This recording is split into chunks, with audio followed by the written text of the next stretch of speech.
Okay, here's the little agenda for today. This is a community meeting, which means in the time before the meeting, we allowed the community to ask questions, all kinds of questions on our forum. However, if you have not yet asked your question and have a question, you can still use the forum and post your questions there. I think this thread is not closed yet.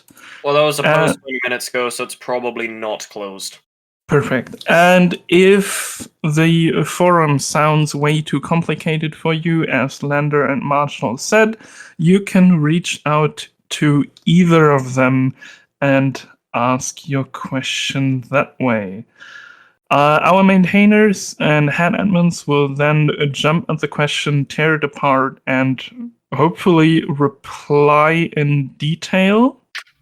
However, note that the answer to your question might be, no, we don't want that. That is not something we thought about, or this is not something for our server. So please don't be too sad if your question reply is negative. So here is how we're going to structure today.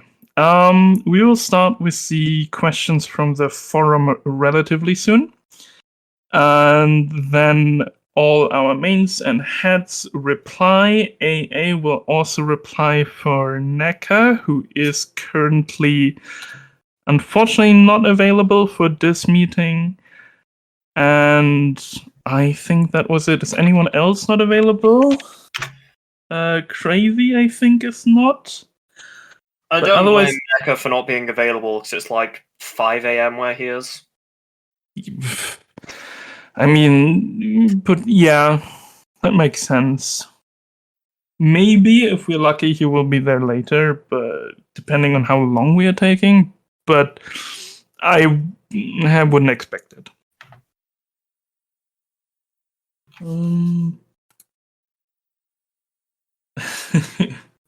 Otherwise, everyone is here, so you can ask your questions to either of our available maintainers or to our two heads of staff. That would be Denth and Kiet. Good. And at the end of the meeting, like it's customary, we will unlock the voice channel and allow everyone to play video games, to just do community stuff together. I think we can. We won't be able to unlock this channel, but we'll just funnel into another one. Oh, it doesn't work with this one? Yeah, okay, makes sense.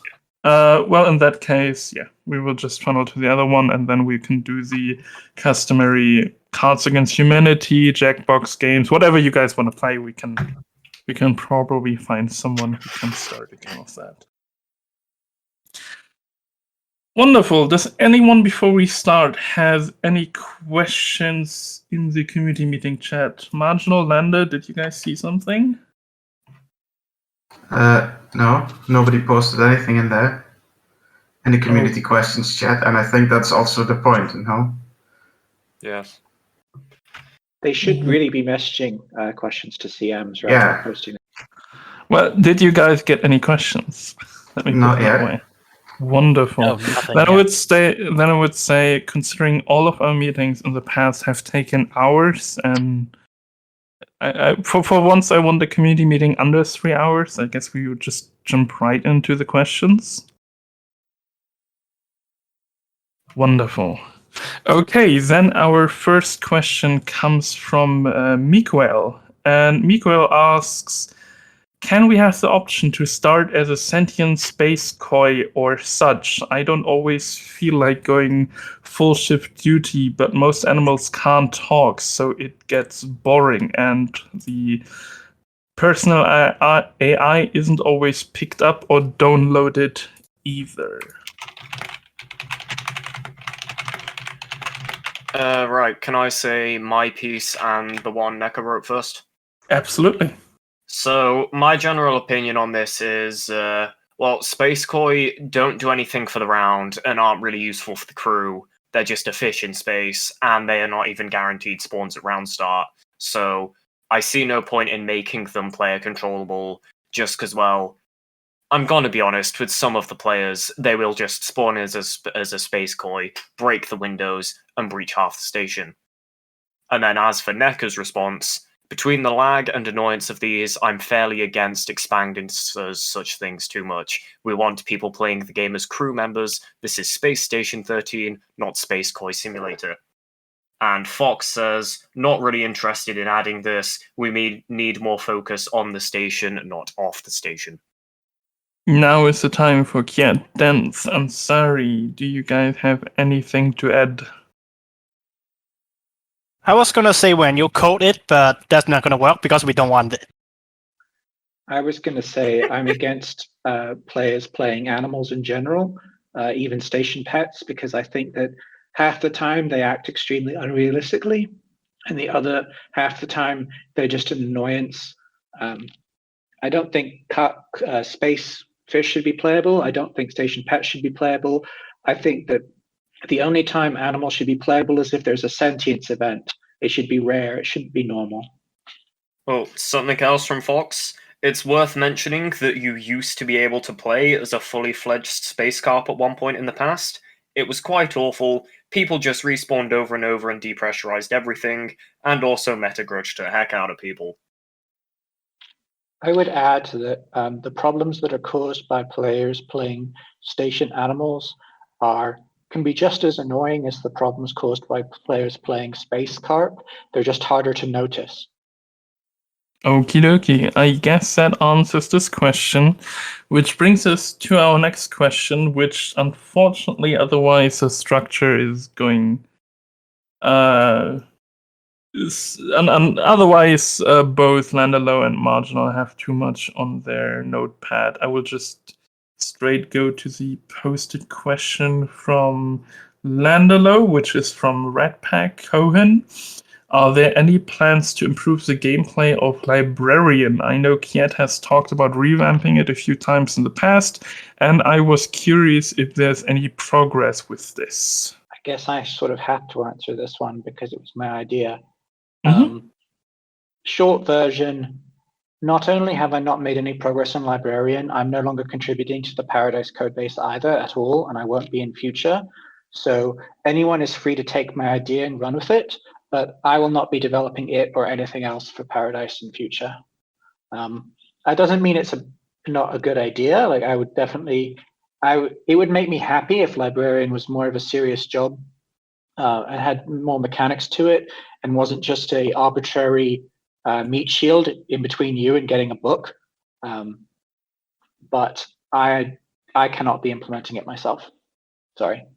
I have nothing to say on this topic other than I do agree Librarian needs more and just some tweaks in general. Mainly for just like the user experience of it. Anyone who has used that console knows it is a fucking awful user experience. So that needs redoing at some point. It's going to need more than just a TGY. Books should probably have tags at some point to make things easier to sort by. The adult section needs removing entirely. Why the hell do we have it? It makes no sense. There's just a lot of things that need doing, but now I want to suggest a radical idea here that not enough people do. If you have good ideas for Librarian, make a design thread. Seriously, I am fed up of people putting ideas in the Discord, being like, we should talk about this, and then it just gets buried under everything else. Make a thread for your idea. That way it might have relevance for more than 30 seconds. I would add to that. I feel like... No, go on, Kiet. I would add to that, don't be afraid to completely redesign the Librarian job. In my humble opinion, the Librarian job is one of the least functional jobs on the station right now. Its really only purpose is to print books that people request and fill up bookshelves that nobody ever looks at.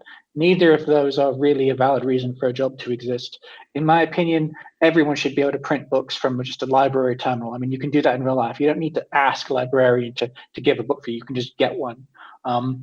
And the Librarian kind of needs to be both deeper and also actually interesting. Like just answering people's requests and printing a book for them. I mean, a computer terminal can do that. It's not really gameplay. Don't be afraid when you do your design document for how Librarian should be to completely redesign the job, because in my opinion, it would benefit from it. Well, Fox has also said, I think I think some of the ideas of adding persistence for the librarian is a good start. Having paintings and small items that can persist between rounds so you can act like kind of a curator. TG has some interesting ideas for the role, but I have some concerns of pushing it into the same niche as Chaplain. I don't want it being the Valid Hunter 2.0 role, so some ideas here aren't great, but I fear it's too combat focused, therefore encouraging behavior we don't want. Wonderful. Oh, I need to mention one thing. Paldead said in meeting chat, the librarian's job is completely invalidated by the Paradise Wiki.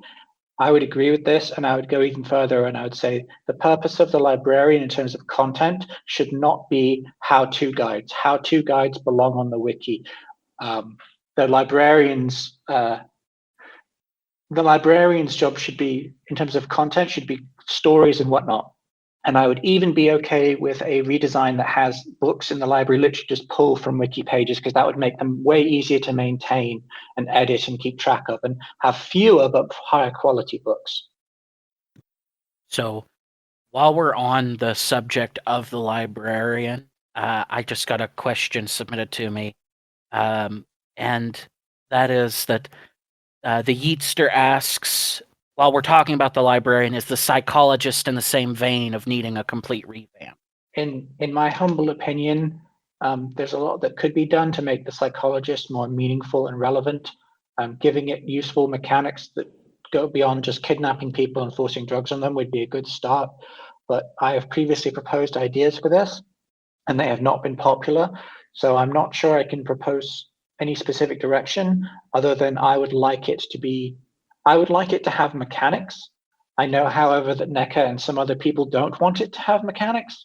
I just feel like if it's just there and doesn't have any useful mechanics at all, that it just becomes essentially a license to kidnap and straitjacket the clown, which is what I usually see it used for. And I feel like that's not really worth it being a job. I totally agree with that.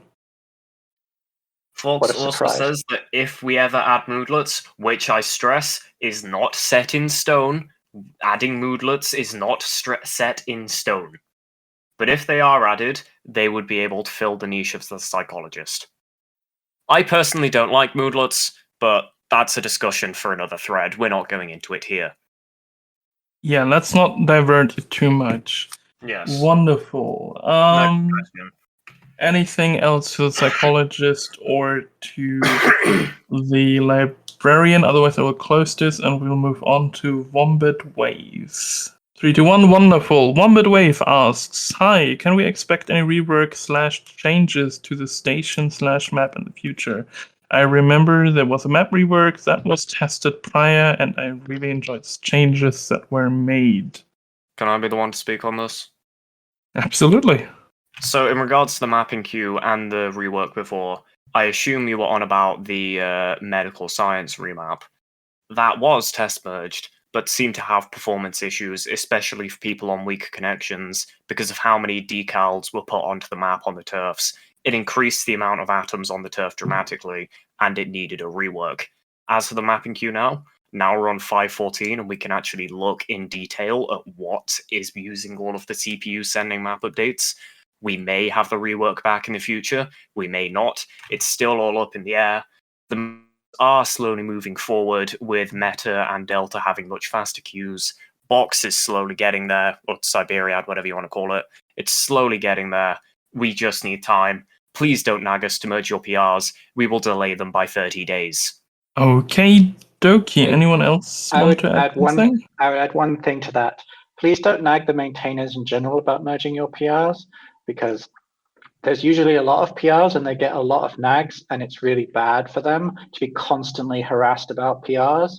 So, if you really need to bring up your PR with a maintainer, make sure a sensible amount of time has passed. Make sure they're not obviously slammed. Like, treat them with some courtesy, and basically don't come across as harassing them about your PR, because it ultimately doesn't help you, it doesn't help your PR, and it's not good for the system.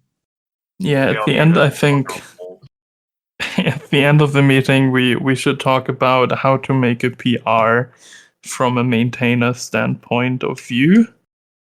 Because in the last couple of weeks, months, And in a long time, I always have the feeling that people make the PRs in a wrong way. But we'll get to that. Wonderful. The next question comes from the Theyeetster. They ask, hi, question for staff. While we were talking about librarian, is subpsychology okay? Nope, we already had that. For those of us not familiar with code, it comes from Wesley Smites. They want to know how we might make the design thread mentioned. Is a suggestion forum post what is being suggested? Basically, don't talk about the code implementation on your thread. Talk about it from a design perspective. Like, if you're just a normal player and not a coder, talk about it from a design perspective. Like, oh, I want the role to be able to do this, that, and the other. It should be able to do this. And then you will have a contributor come onto your thread and say, yep, this is feasible, or no, this is not doable. Stuff like that. That is what you should do in design threads. Talk about it purely from a design perspective. Do not worry about code if you are not a coder. You will have people tell you if it's possible or not. Fox is currently typing as well, so just give it a minute. Wonderful. The one thing I utterly stress is that design thread, popular, unpopular, is not contingent on it being accepted into the code base, let alone it being approved. Which is a good point to make.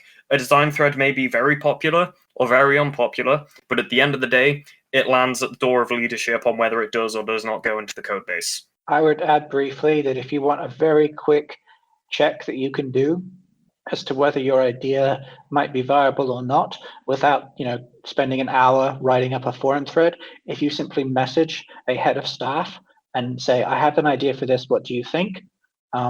If the heads are generally against it, it won't even get to the maintainers. So it's easy to ask the heads first, and we are generally available to answer questions like this. There's usually at least one of us online, and we usually agree on PRs. Okay, dokie. Let's see. Ratpack Cohen asks, going into 2022, what is the primary goal of Paradise Station as a server? To elaborate further, what direction do the heads and administration want Paradise to head in? Are there any big projects / dreams that you guys have in mind? I don't think we have any, major projects in the roadmap. It's just bringing the stuff we already have up to standards. I guess we have the combat rework and the sprite changes and everything else like that, and also bringing the other two maps up to spec so map rotation is actually fluid. But aside from those, we don't have anything major in the pipeline. Oh, Fox also says he has a personal set of projects which are mainly Atmos refactors and the giant turf refactors, but he also can't guarantee these due to just the sheer amount of work it is when you're refactoring the very fundamental thing of the game. I would also mention, if you want to get an idea of what all the heads and mates want to see in terms of code-based changes, you should look at the Changes Wanted channel, and I encourage all heads and mates to update this at least once a quarter and make sure that your list of changes wanted, the things you'd say yes to, the things you say no to, and the things you might say yes to, but you want people to ask you before doing, is up to date, because it's really helpful in guiding work on the code base. And it's up to every head and mate to ensure that is updated on a regular basis.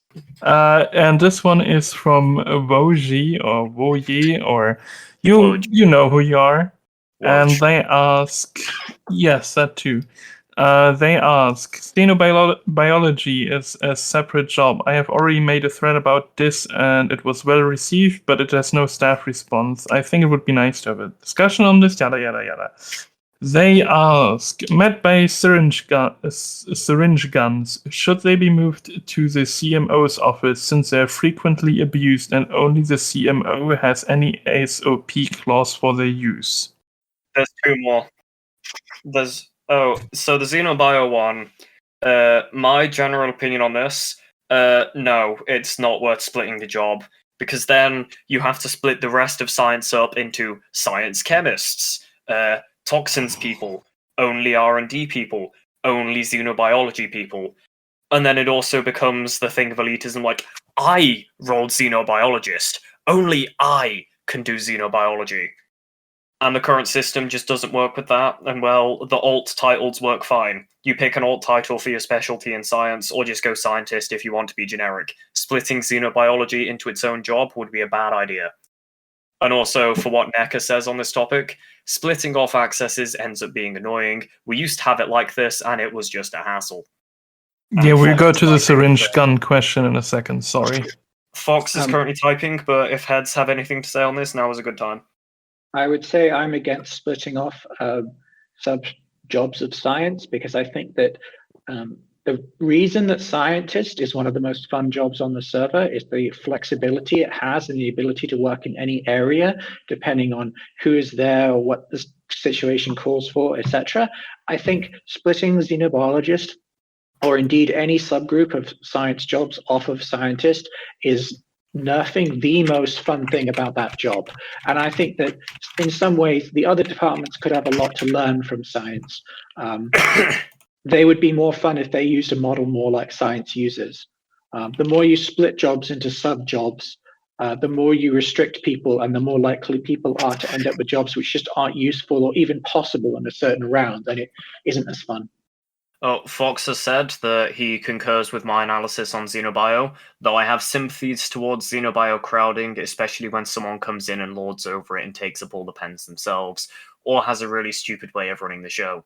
It does suck, but I still lean on it being incorporated as opposed to it being separated. Okay. If somebody is being really bad in a certain job, then you should talk to their head of department. I mean, command roles exist for a reason. Yeah, get them fired.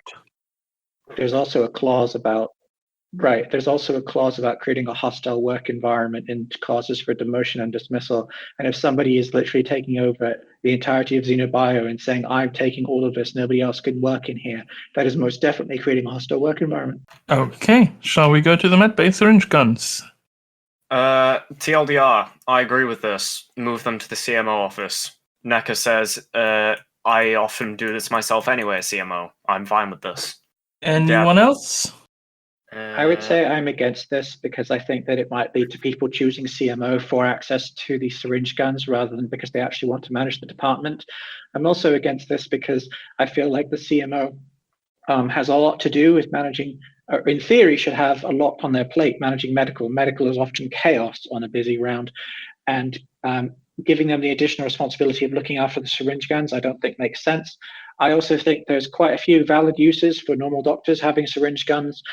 For example, if they need to deal with a rampaging Hulk that is attacking their workspace, a chemist might need to do that, or they might need to provide that ability to security. And I think the CMO has so much to do on their plate during any chaotic situation that also putting them in charge of the syringe guns is just, no, I don't think it's a good idea. Fox says he's more apathetic. I'd rather leave it up to individual medbay preference, but that's just me. Chloral hydrate hasn't been a thing for a long time.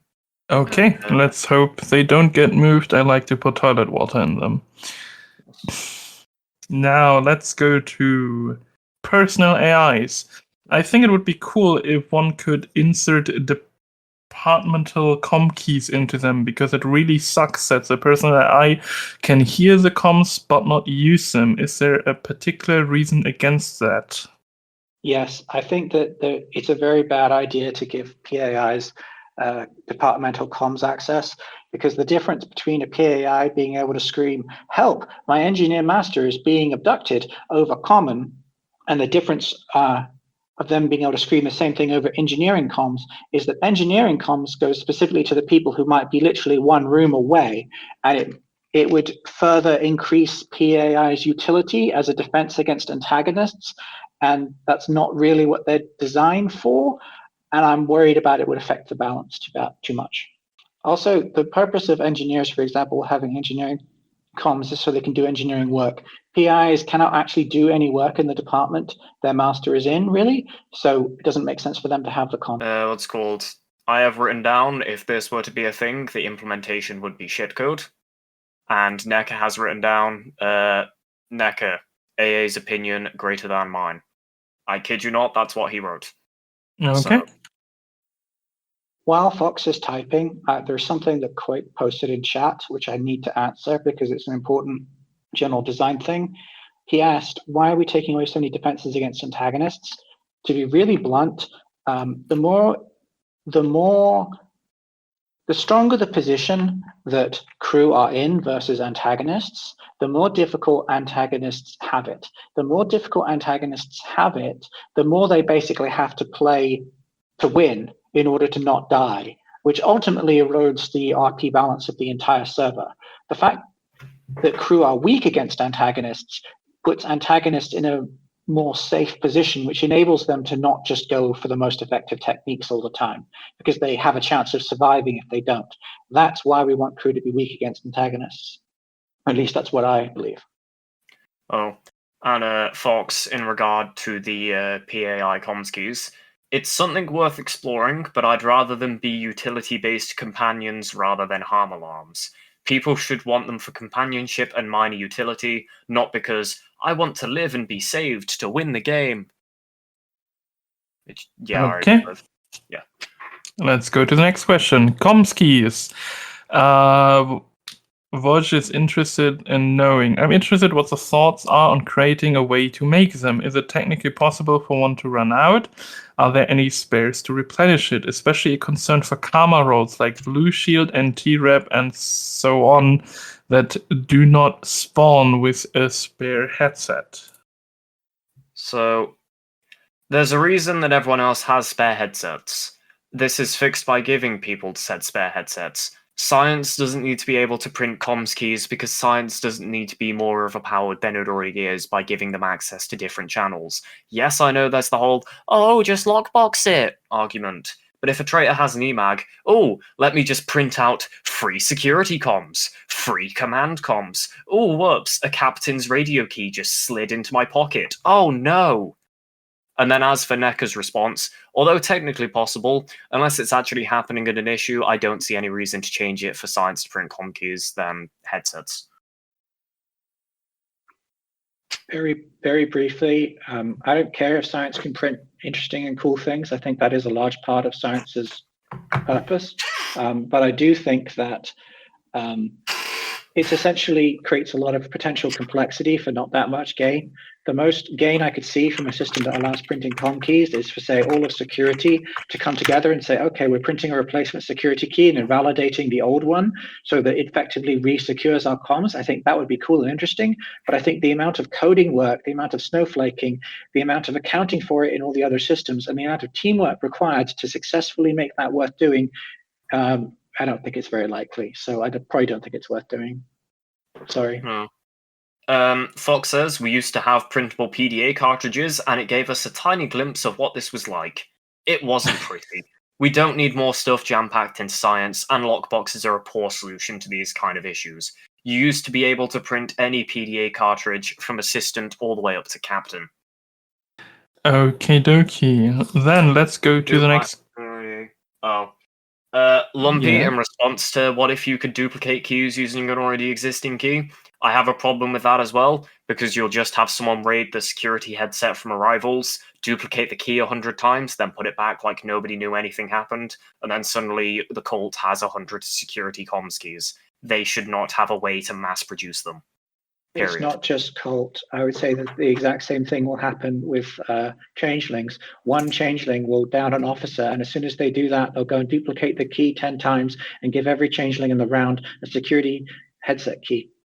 Completely stealthily, might I add. If you sleepy pen someone, clone their comms key, and then put it back in before they've woken up from the sleepy pen, how are they meant to know?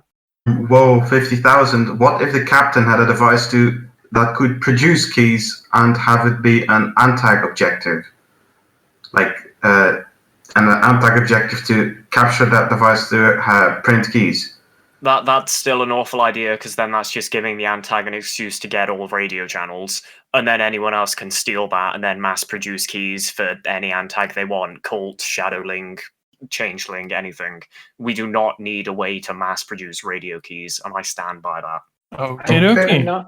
I'm not as opposed to that idea, but I also think, if you want to push, and this is a general rule for PRs, if you want to push for a change to the game, instead of saying, what if X, you need to say something more like, I propose X, and here's why it's a benefit. And you need to have a really good example of how it would be beneficial. And any potential issues with it, you have to have an answer for, why they aren't such a big a problem as you think.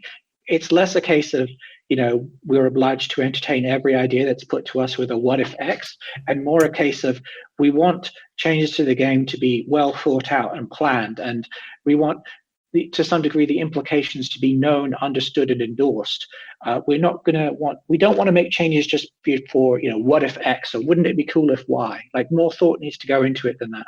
Okay. And then Fox's final words on this: not interested in the idea of a key printing device, in my opinion. I think this is a relatively niche, quotes, problem that doesn't really need to be addressed. It's a minor issue in the vast majority of rounds. Next question. Wonderful. Yeah, I was about to say, because looking at the time and looking at how many questions we've done, we are behind schedule, wink wink. And the next question is from Korssarn, and they ask, how close or far are we to have Delta and Meta Station in map rotation?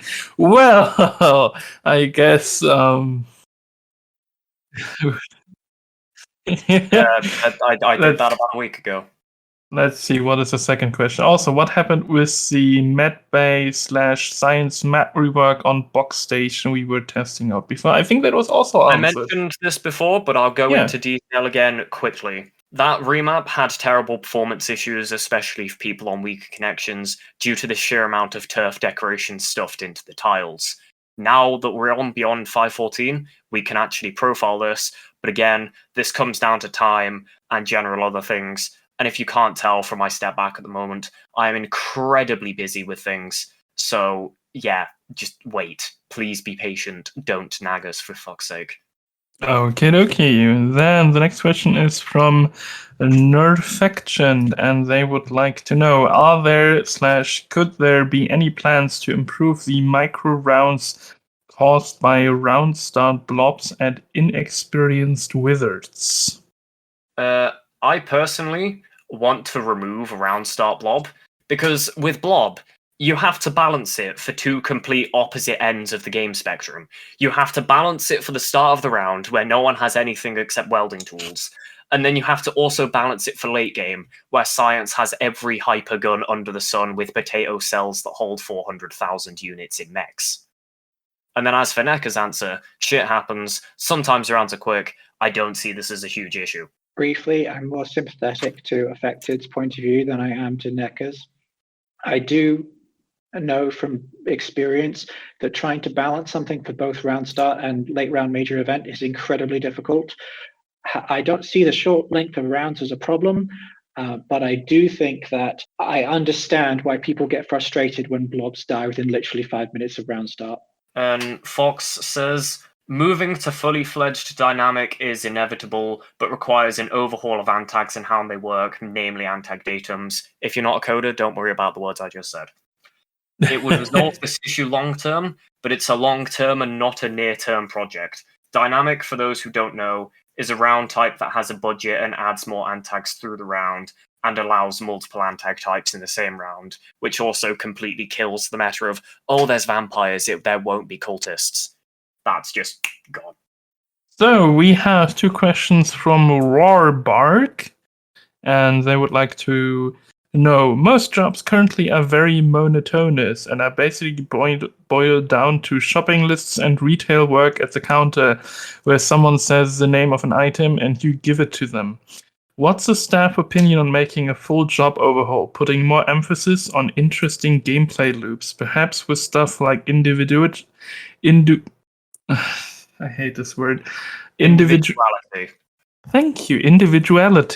where you would have to adjust your strategy to the situation more? Let's start with that question.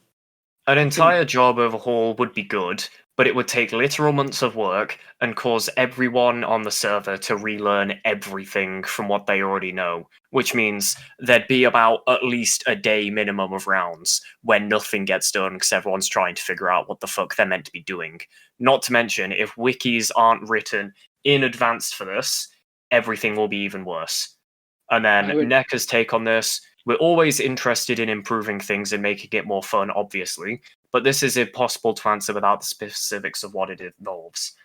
And as for Fox, there's a balance to be had between making a job interesting and complex.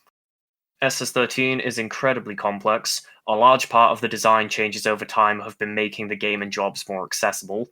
Adding complexity for the sake of complexity is not really in the cards. A full job overhaul is not really in the cards either. Adjusting some loops is fine, but it's just not realistic or practical. Okay, let's move on.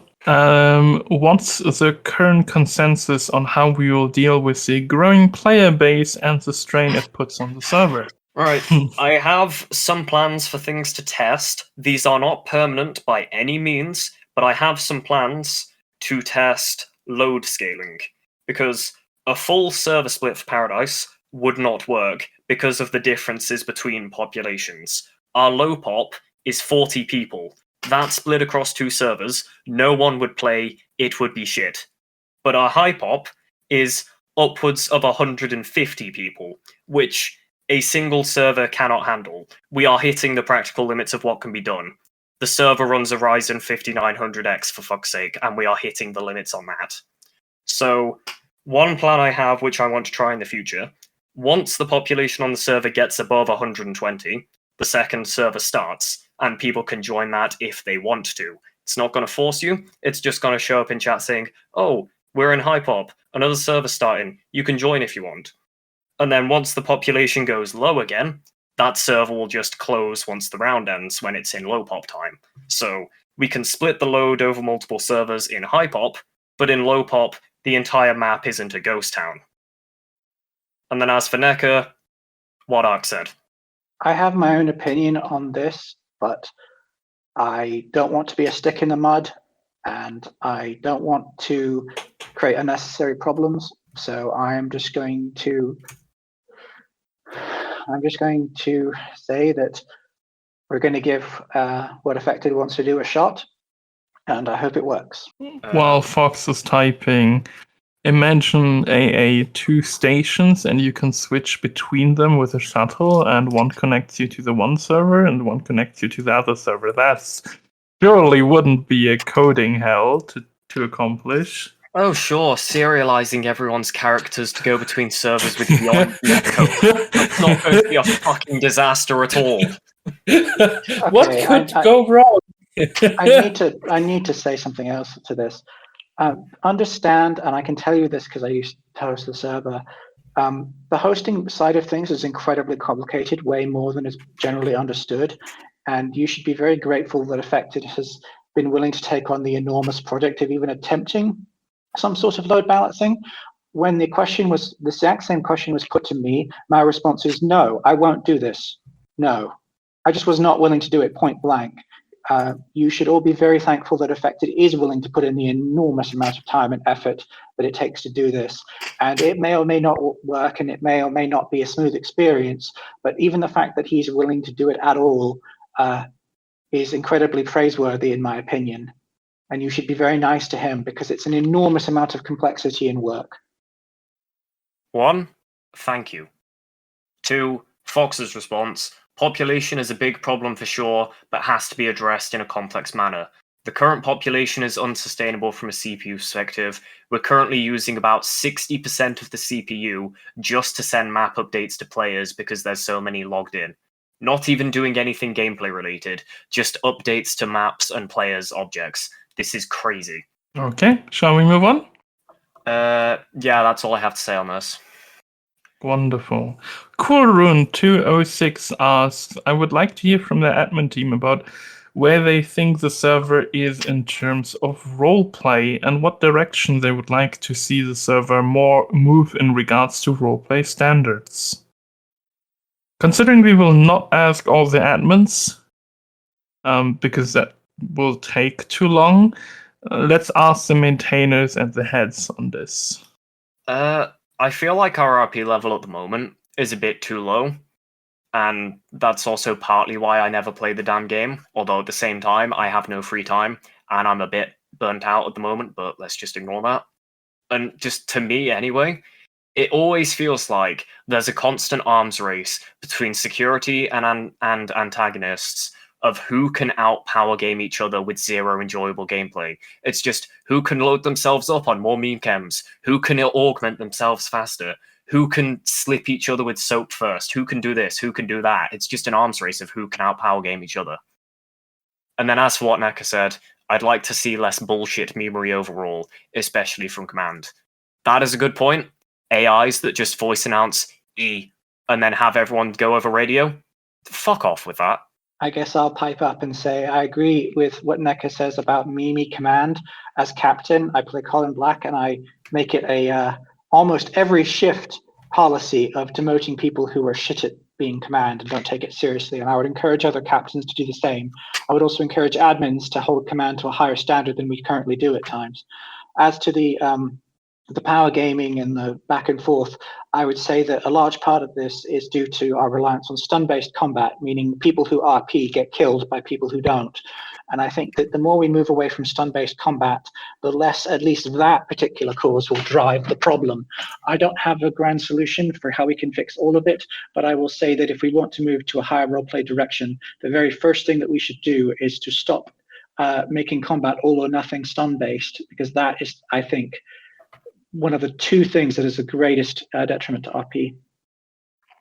It's taking the attitude that I'm here for entertainment. I expect everyone else to entertain me, even if it's concerning matters which I shouldn't really even know about. And I'm not going to put any effort whatsoever into role playing or doing anything to kind of improve others' enjoyment of the round. Bridge hovering is sort of symptomatic of the issue.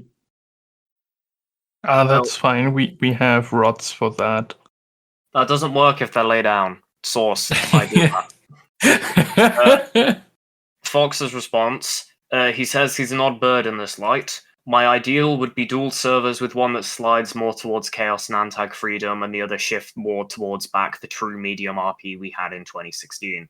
The current server is frustrating. It claims to be medium roleplay, and we certainly have a medium roleplay style with approach to antags, but the overall environment and behavior is shifted towards LRP, and I don't like this. People talk in meta terms on comms all the time, and as AA said better than me, it's the arms race. Not great. That said, I don't want high RP either. We used to have that, and it generates a really nitpicky drama-induced environment. We moved away from it for a reason. That said, again, having an RP level like we had back in 2016, I think that'd be amazing. We maintained a good balance at that point. Well, let me put it that way. In regards to the clowns, you better know all your jokes, because we are going to do joke checks on you. Only play clown if you're funny. The second question. I would also like to hear particularly the Hetman's opinion on the topics discussed in Spark's Robotics SOP thread, particularly about borging live players. There's a good IC/RP justification against it, but also OOC non-RP reasons in favor of it. So I would like to know more about where administration stands on it. My opinion is very simple. I agree that it doesn't make sense for a civilian to join the Siberiad, walk straight to robotics and say, please enslave me in a cyborg shell for the rest of my life. It's completely implausible from a IC perspective. Also, OOC, it just circumvents the limits on the number of cyborgs in the round, which I feel it's completely bypassing what's meant to be a job limit of a job with a fair amount of power. So for both of those reasons, I could see that being a good idea. However, given the number of recent nerfs there have been to cyborgs, particularly the removal of secborgs and various things, I'm sort of intrinsically skeptical of any change which further nerfs cyborgs at this point, because we've already had major changes recently which removed what I thought were quite useful things. So for that reason, I'm skeptical to endorse any further changes to things related to cyborgs right now. Or they could just go to the HOP and get permanent access to all departments, which they're allowed to do on Red, as long as the heads of the departments are not actively. Yeah, I think even if the heads are actively against it, security officers should be given access to departments on Red because it's an emergency. Okay, I guess that was that. Wonderful. Then we go to Saber's question, and that one is a bit long, so let's see. I will just read it fully. There's been a lot of talk recently of Paradise having a server split. Disregarding the pros and cons of that for a moment, will the final decision on that be staff only, or will there be a community poll beforehand?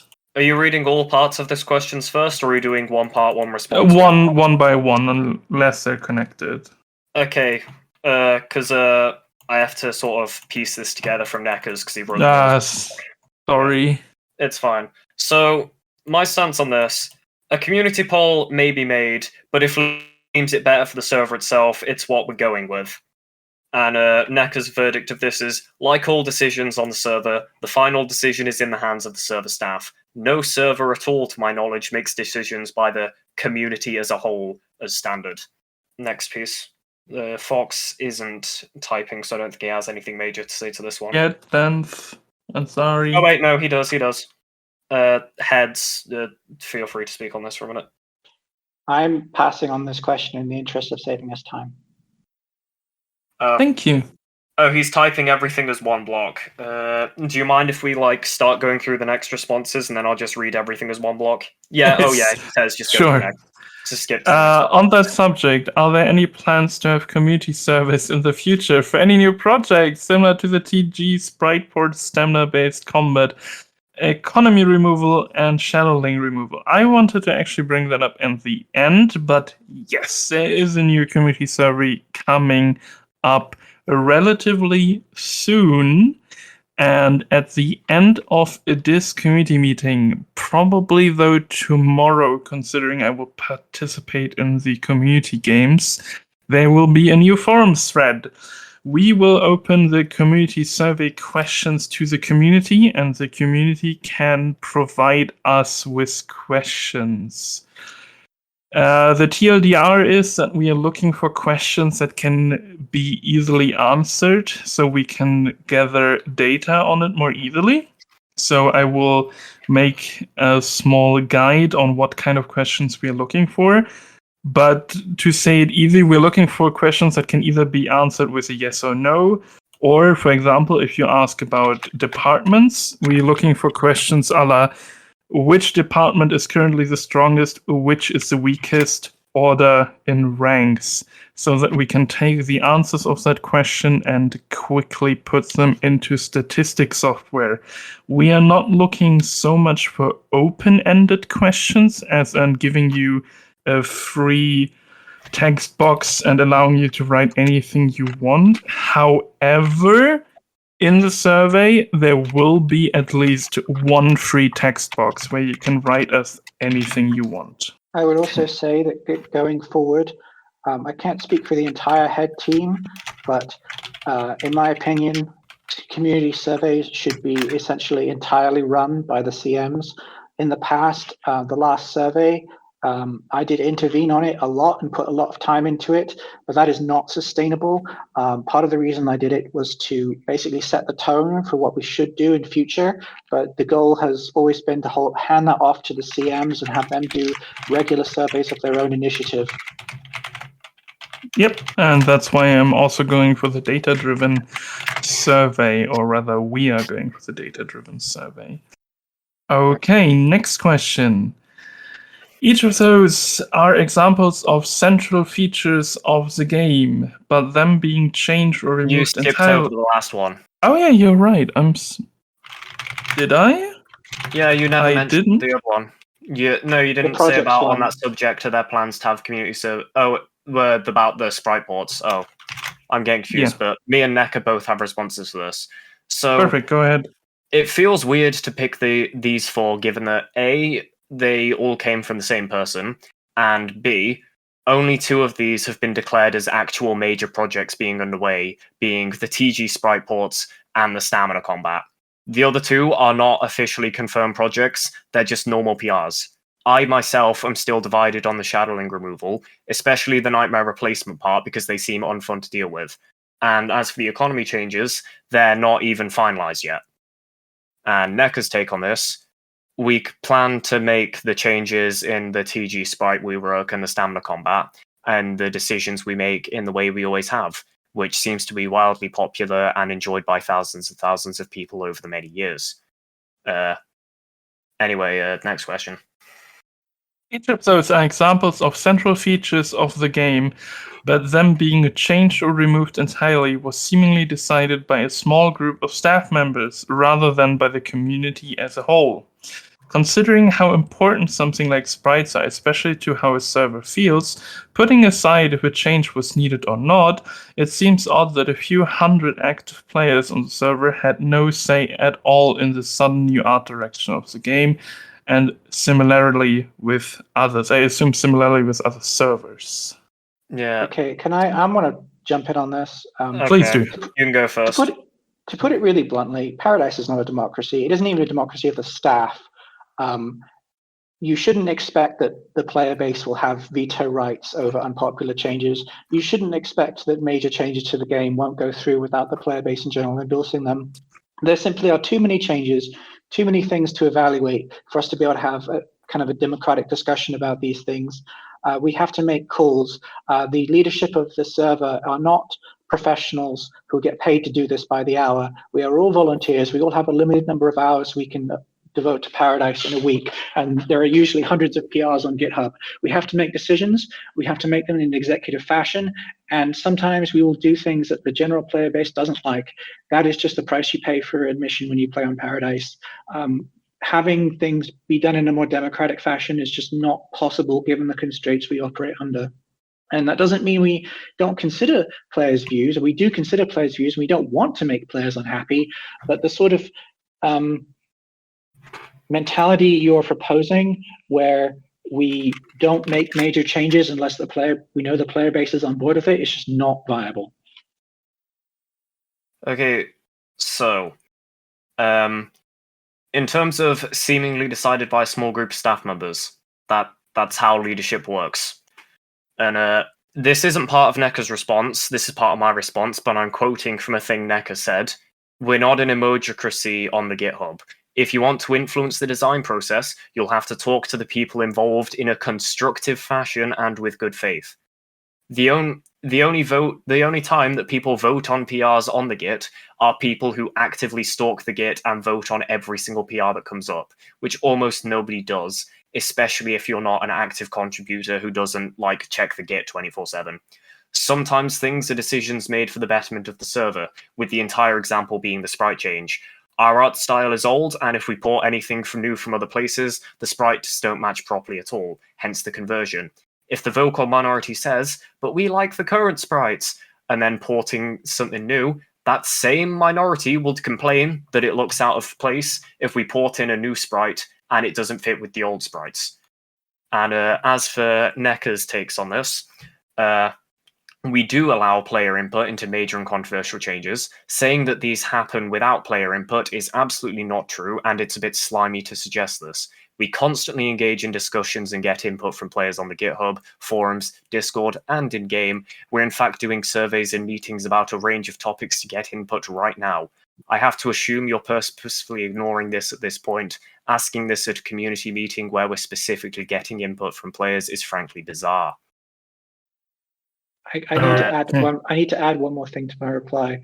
I don't know if you guys noticed this, but over the last year or so, I've cast about 70-80% of all the head votes on all PRs on GitHub. And to be very blunt, one of the things that I look at first when I look at a PR is the reactions on the PR.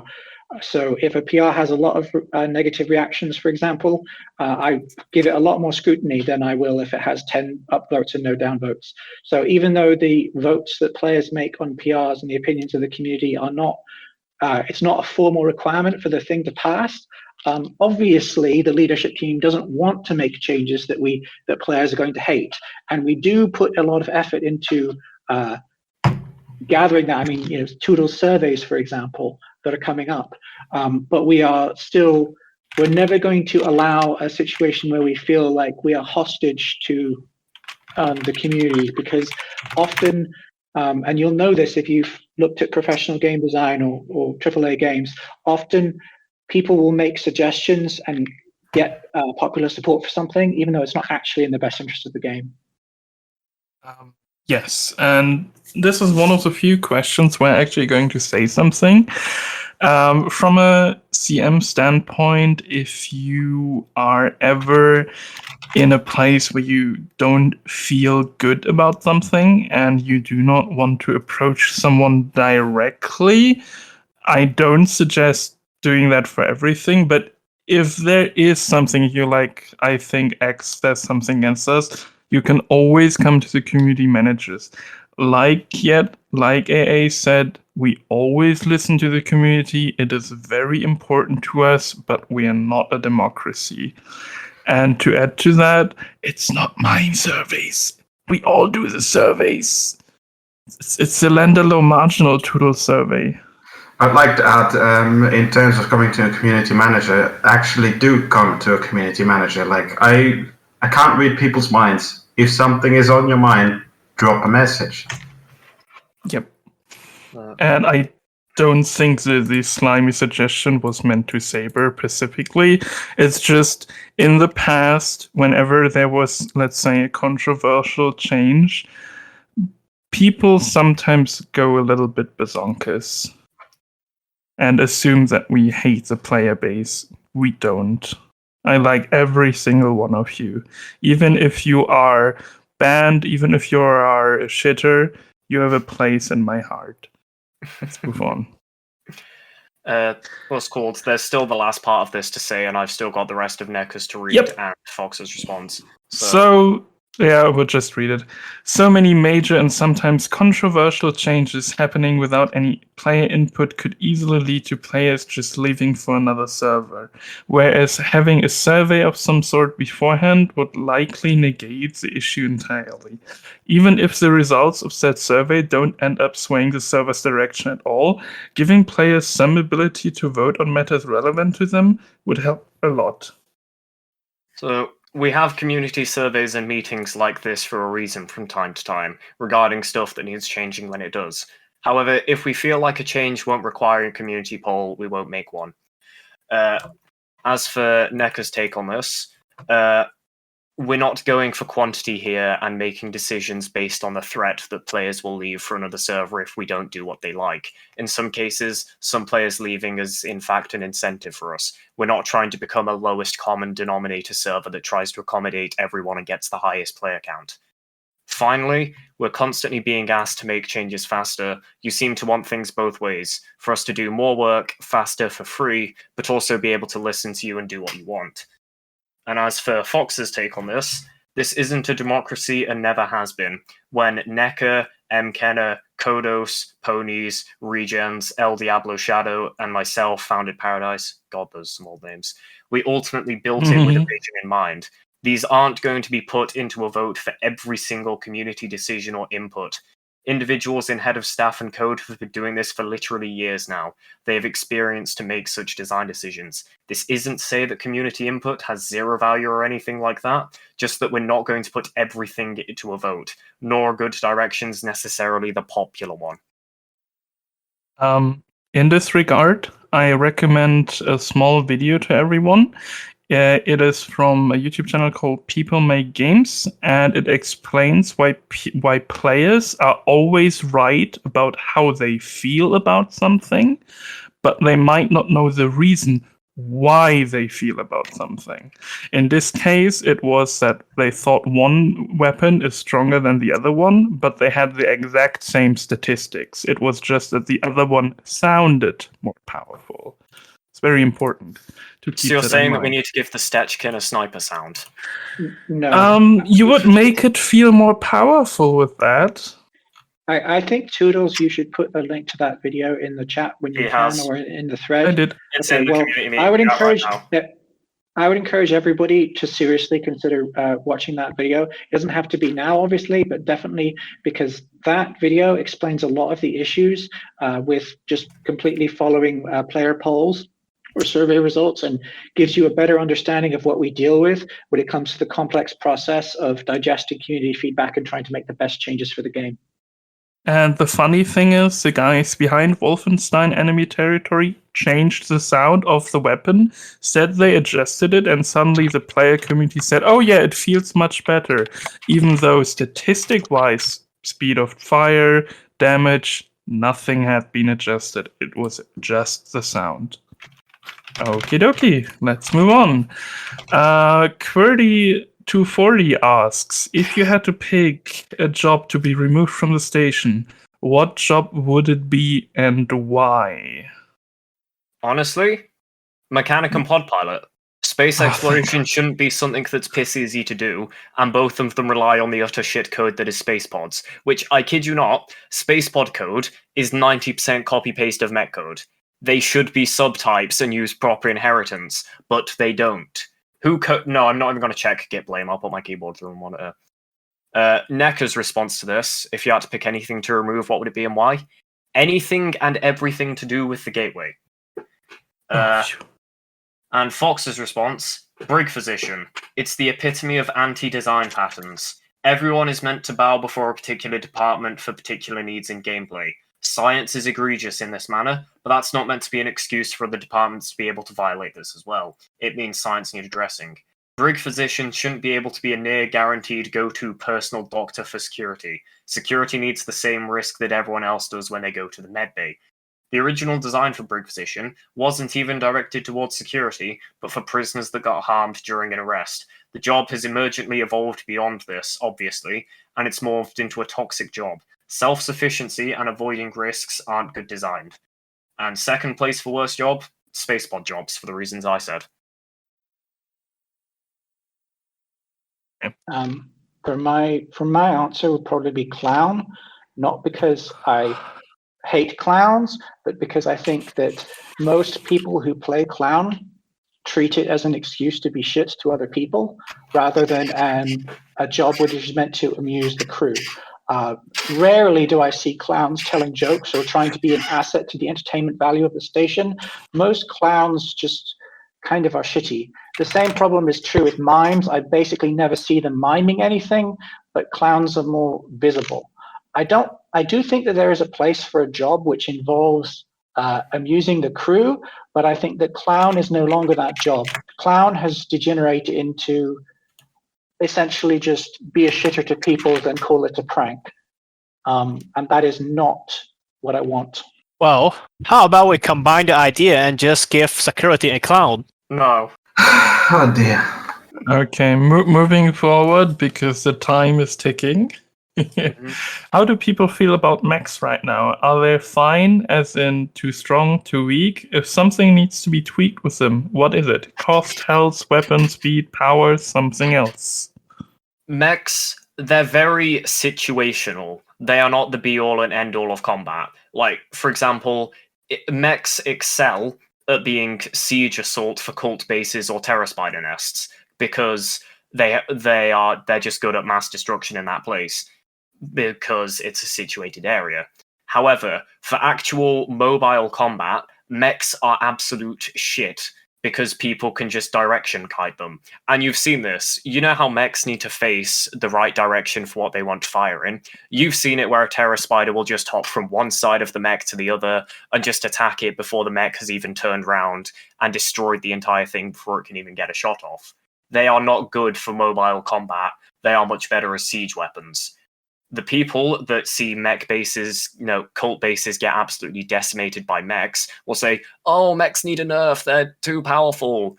And then the exact same person will see a mech get owned by what's the weakest class of terror? Green.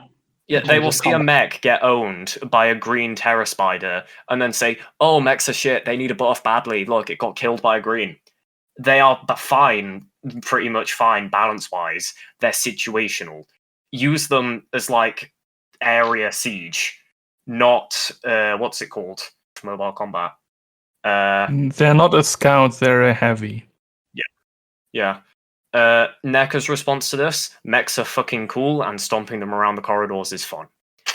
Fox's responses for this: Xenos, for instance, absolutely tear mechs apart. We haven't had Xenos for a while, but when we did, they just kind of obliterated mechs. And mechs having infinite ammo for ballistics is problematic. We needed limited ammo for that, but overall, I don't think mechs are in a terrible spot right now. Because you can't go around a direction kite it. I think everything that needs to be said has been said. Thanks. I would because I would time. agree with all of what's been said, but I would only add that if you fail to understand the mechanics, it doesn't matter how strong you are, it won't work. Squads of Gamma Borgs get taken out by Grey Terrors because they didn't watch the fucking webs. I've seen, extremely weak characters kill hordes and hordes of people with just understanding the mechanics. Mechs are not meant to be strong in all situations. They're only meant to be strong as siege weapons, and they fulfill that niche. Okay. Magician's Judge asks, I know it's been brought up in the past, and with a possible removal of shadow links, we only have one really group-based game mode like Hold, and with our high population, and with the new maps being included like Meta or XYZ Station that can support higher pop, I think a group-based antag would be possible and make for a much more interesting gameplay loop. I know that changelings and traitors could work with fellow changelings and syndicates, but I feel like with how high pop most drones are, it's often just better to go alone than risking both of you getting caught since everything is so dense around the ship. I would say something like a family or a whole new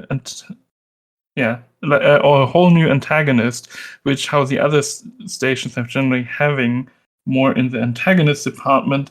A new inclusion would be rather nice. To make it short, unless anyone has anything else to say except well then suggested, let's move on. I have a few things to say, but it's not going to take long. I personally am fine with removing shadowlings, though the proposed replacement of nightmares I'm currently not fine with due to a few issues. Meta and Delta are good maps, and Seer, well, it's not even confirmed whether we're having it or not due to performance issues. As for the traitors and links, traitors and links working together may be iffy regarding sheer ability strength and also lore stuff that someone more qualified than me can explain at another time. As for families, I haven't played it, but I know that it's written by goofballs, so the code needs lots of cleanup before it's even applicable here.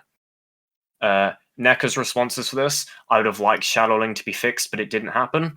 I'd love to see more team-based modes, but there haven't been many great options. Traitors and Lings are generally meant to be a more solo experience, and at the moment it's too easy for a small, coordinated group to be absolutely dominated. And as for the families mode, doesn't know anything about it. Fox's take on this, one word for this entire thing. I don't know if this is good or bad. If he's saying this in a good way, I'm going to be pissed. Revolution. That just sort of shows why team modes don't always work, I guess. Good stuff. Do we announce now that Revolution is back?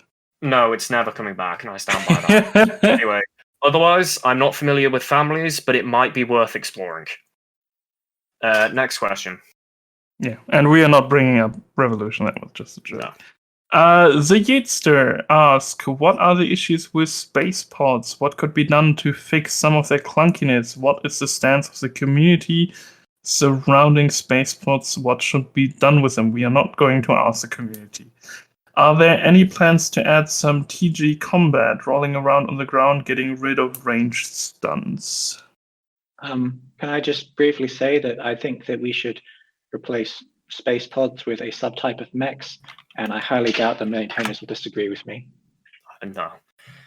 So, Spacepods are awfully coded and make them use lots of stupid shit, which make them lag the server for no reason. I kid you not, you know the Spacepod tracker console? That iterates every single instance in the world to see if something is a pod tracker or not. Who the fuck coded this? They need an entire rewrite, or in my opinion, just purge them. NECA's opinion, Spacepods were a mistake. Fox, the issue with Spacepods, they exist. Remove them. They're not worth fixing. Their code is awful, and the design issues they bring up in regards to space exploration or ruining new keys and other antags makes it not worth. As for are there any plans to add TG combat? Yes. Yes, there are.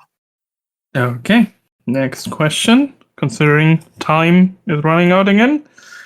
Henry215, what's everyone's opinion on adding closing sprites from PRs that got closed? There's some that with the owner's permission would make a fine addition.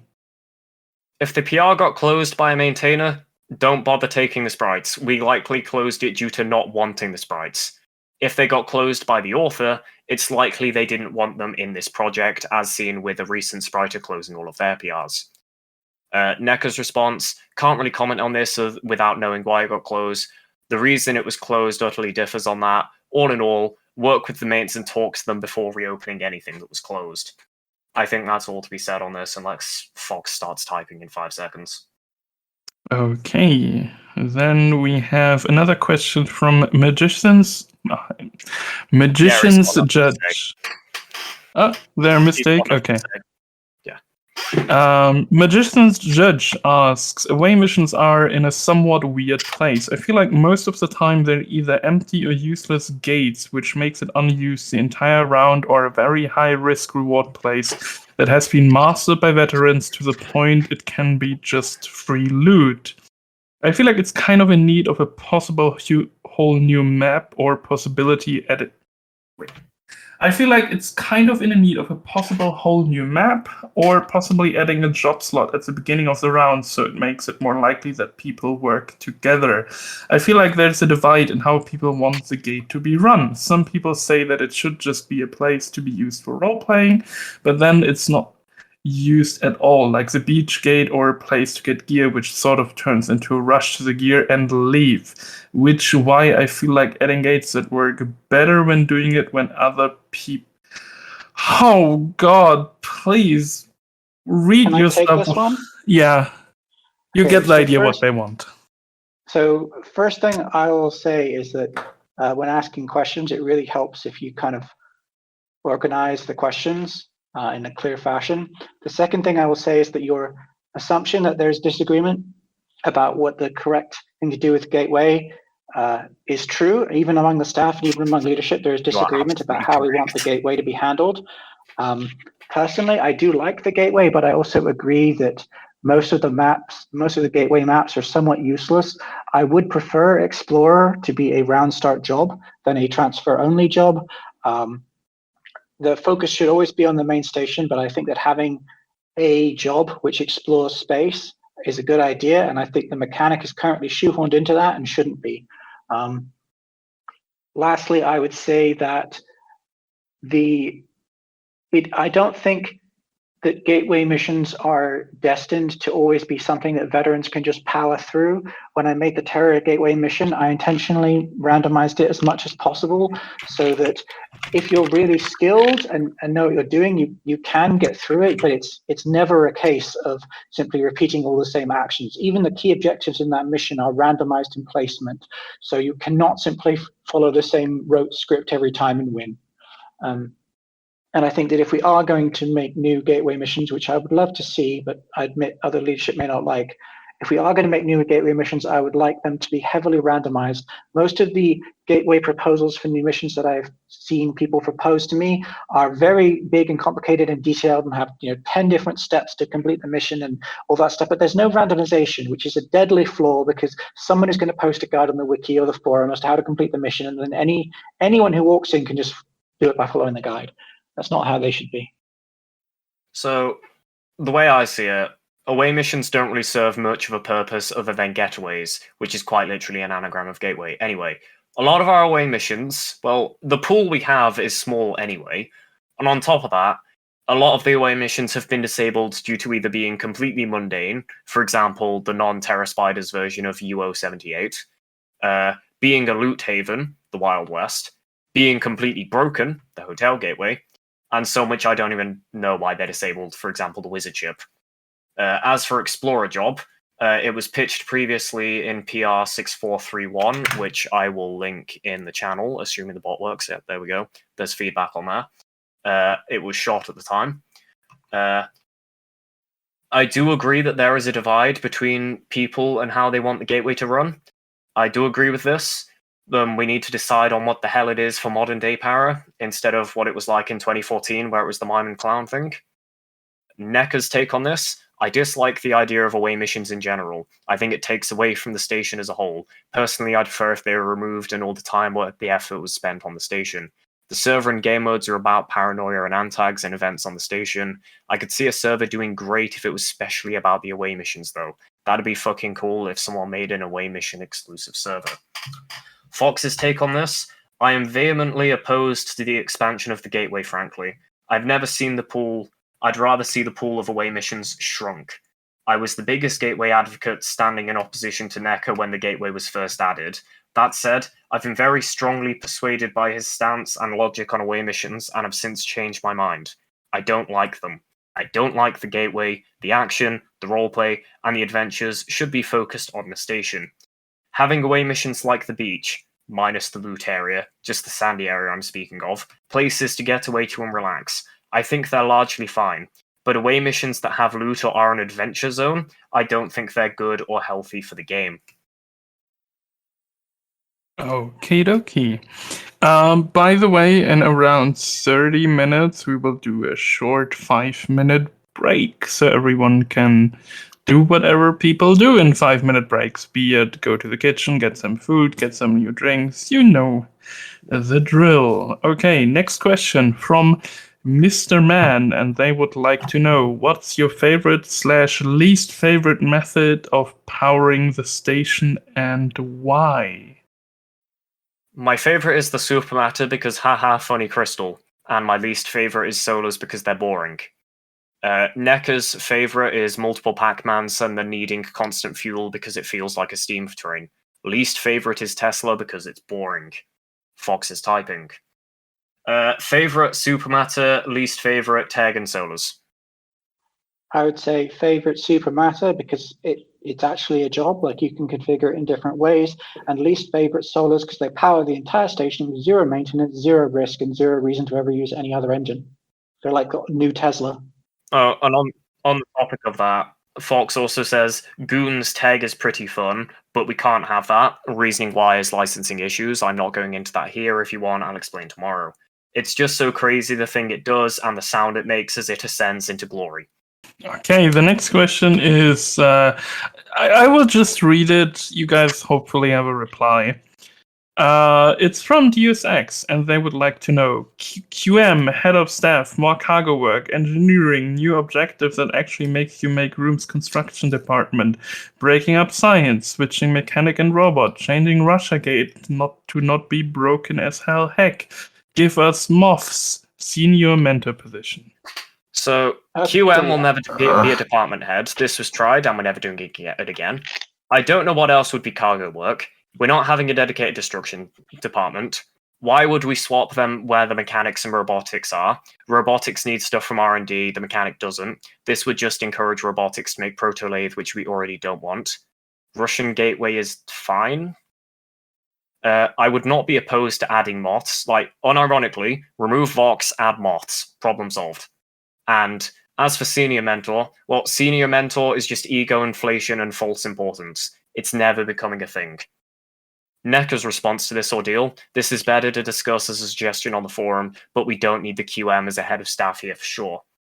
Fox says, QM shouldn't be a head of staff. I don't want to mess with the kind of quasi-unionist mentality of cargo and the Cargonia forever mentality. Making QM a head would absolutely destroy this. I consider this a core SS13 cultural thing at this point. Okay. So Anyone else? I will briefly chime in on this. Personally, I would prefer the QM to be a head of staff. However, I have actually put the code for this on a live server and tested how it works in practice. And I will say that it's less impressive in practice than it might seem. More cargo work is probably not a good idea because cargo is almost exclusively populated by new players, and giving them extra stuff to learn when they're still learning the basics of the game is not smart. Engineering new objectives is fine, but it would need details. Breaking up science, again, goes against the main reason science is fun, which is the flexibility of the job. Switching mechanic and robo, I'm very skeptical. Fixes to the Russian gate need their own thread. Moths sound like a good idea, and they're cute and everything, but given the number of races we already have and the problems we have with even maintaining some of our existing races, I'm not keen on adding new ones necessarily, unless there's a really, really amazing case for them. Senior mentors, I mean, we've had them in the past and it didn't work, so I don't know why would we add them. I don't see the point. Can we do the next question before the break? Because that response coincides perfectly with the next one. We have 25 more minutes. We will I try. thought you said in 5, not 30. No, I- in 30, we have 5 more minutes. So in 25 minutes, we have 5 minutes of break. Okay, There's perfect. one thing I have to add here. This is a classic example of something you should not do when you're making suggestions. DeusEx, his character is well known to play a very competent QM, and that was a credit to him. But you can't suggest making a change to the entire server because it would be better for your playstyle / character / whatever in that role, because without at least considering, do other people play like me? And most QMs do not play like Deus did. So as a result, it's really sort of suggestion that only serves a minority of people in some ways, and you should be careful not to do that when you're making suggestions. Like, don't just consider how you would act if the situation that you're proposing was implemented. Consider how the majority of the server would act if what you're proposing was implemented. And you will quickly find that something you thought was a good idea in many cases turns out not to be a good idea. Okie dokie. Next question is once again from Magician. They would like to know, what does the admin team feel about cargo? I feel like in general it needs more things to do, like random events related to the cargo ship or more cooperation between cargo, as there isn't much to do in normal rounds, as the gameplay loop is extremely basic in cargo, which is move crates to the shuttle, move autolife, and back signs to give you discs so you can get the station goals. And I feel like a majority of people playing cargo often feel the same way. What is your thoughts on this? Cargo bounties have been an idea for a while, and also the shuttle loan event. However, I like cargo simplicity. It is a very good role for teaching new people how to start and to learn the basics of things like how to paste a paperwork template, how items interact with each other, like when you click paper with a stamp, basic controls like moving around, dragging things, learning locations like, hi, can you take this crate to engineering, stuff like that. Cargo simplicity allows it to be a nice, simple role for new people to ease into that isn't just wandering around the station. It gives them a purpose and lets them learn core game things, but it's not utterly boring for the new player. NECA's verdict on this: I'm all for more stuff as cargo to do, so long as they have time to do other things, so they can still keep doing the core game loop. Fox is typing. Oh wait, the economy rework will make cargo more engaging. It doesn't really necessarily make it hyper complex or difficult to understand, but it adds a lot of dynamism without really changing the gameplay loop on its head. It also engages in most of the station in your shenanigans as earning money and maintaining a balance is far more interesting than just plasma equals cargo points. On a side note, this is the kind of thing that are good for jobs, adding more dynamism without making them more complex. Simplicity is the king for accessibility as long as it's dynamic. Okay, next question. It is from Destinycall, and they would like to know, how is the development going on the code base? Is there a need for more contributors or maintainers at this time? How can we help to improve the server? More contributors are appreciated, but don't go straight into making features that nobody wants, even more so when you start whining that the PR gets closed. I also must stress, if you are new, scope your expectations for what you think you'll be able to do as a new coder. The amount of times that we've had new coders where I'd be like, yeah, I want to port super complex feature from X server here. And then they complain when they're not being spoon-fed everything in order. It just really doesn't help mentality. As for do we need more maintainers?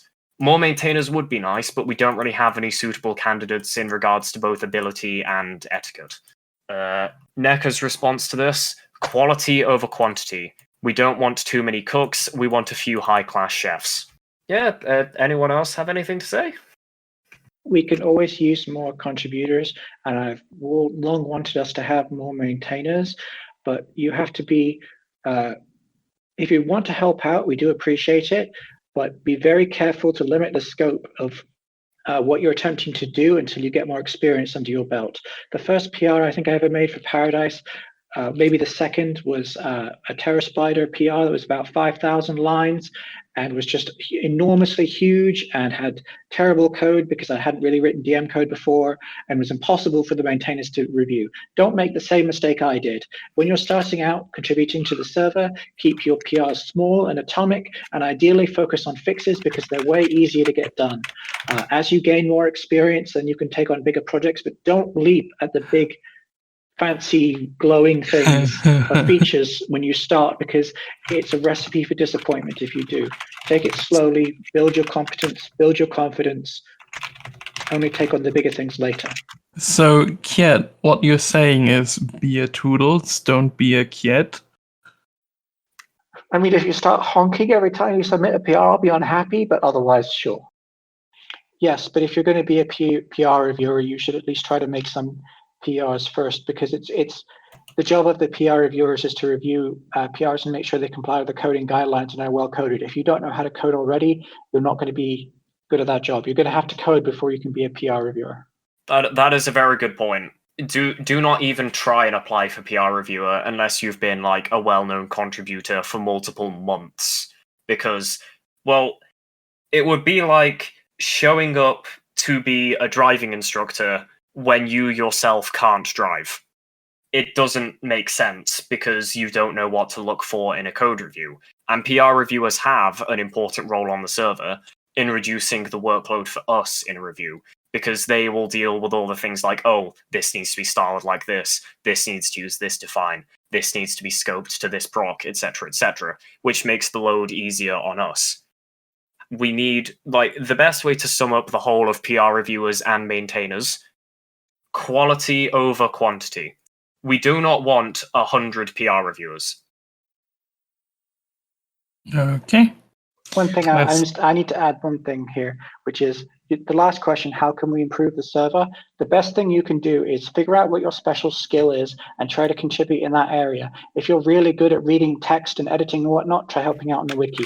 If you can code, try being a contributor.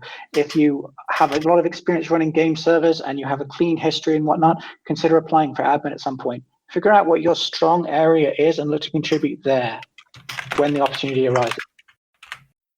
Okay. Then let's continue to the next question. That one comes from Bmon, and they would like to know, are there any plans to make admin remarks such as notes viewable to the person who received them? Sometimes it is poorly communicated when or if a note was received in a staff interaction. Having a system similar to TG's where you can view your admin remarks would make it easier to know your current standing in the community and correct for any mistakes. I know I'm not a headman, but I feel like I want to say a piece on this anyway, given my past. Sorry. I used to be a huge advocate for public notes when I was shitter incarnate. But because we've had private notes all this time, it becomes complicated.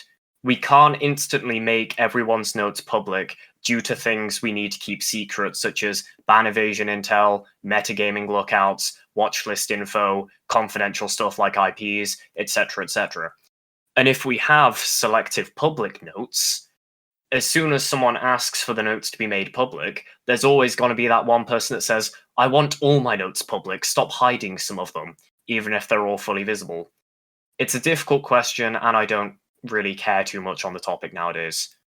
NECA's verdict to this: in general, absolutely not. There's a huge amount of notes involving things like other players' IPs which we can't share. Other notes such as suspected of metagaming with X is not something we'll be revealing. Heads of staff can decide if they want to reveal a player's notes upon request, as always, but it might not be the full picture, and certainly won't reveal what logs in admin and Discord and host chat have said about you, which is also taken into account for current standing in the community.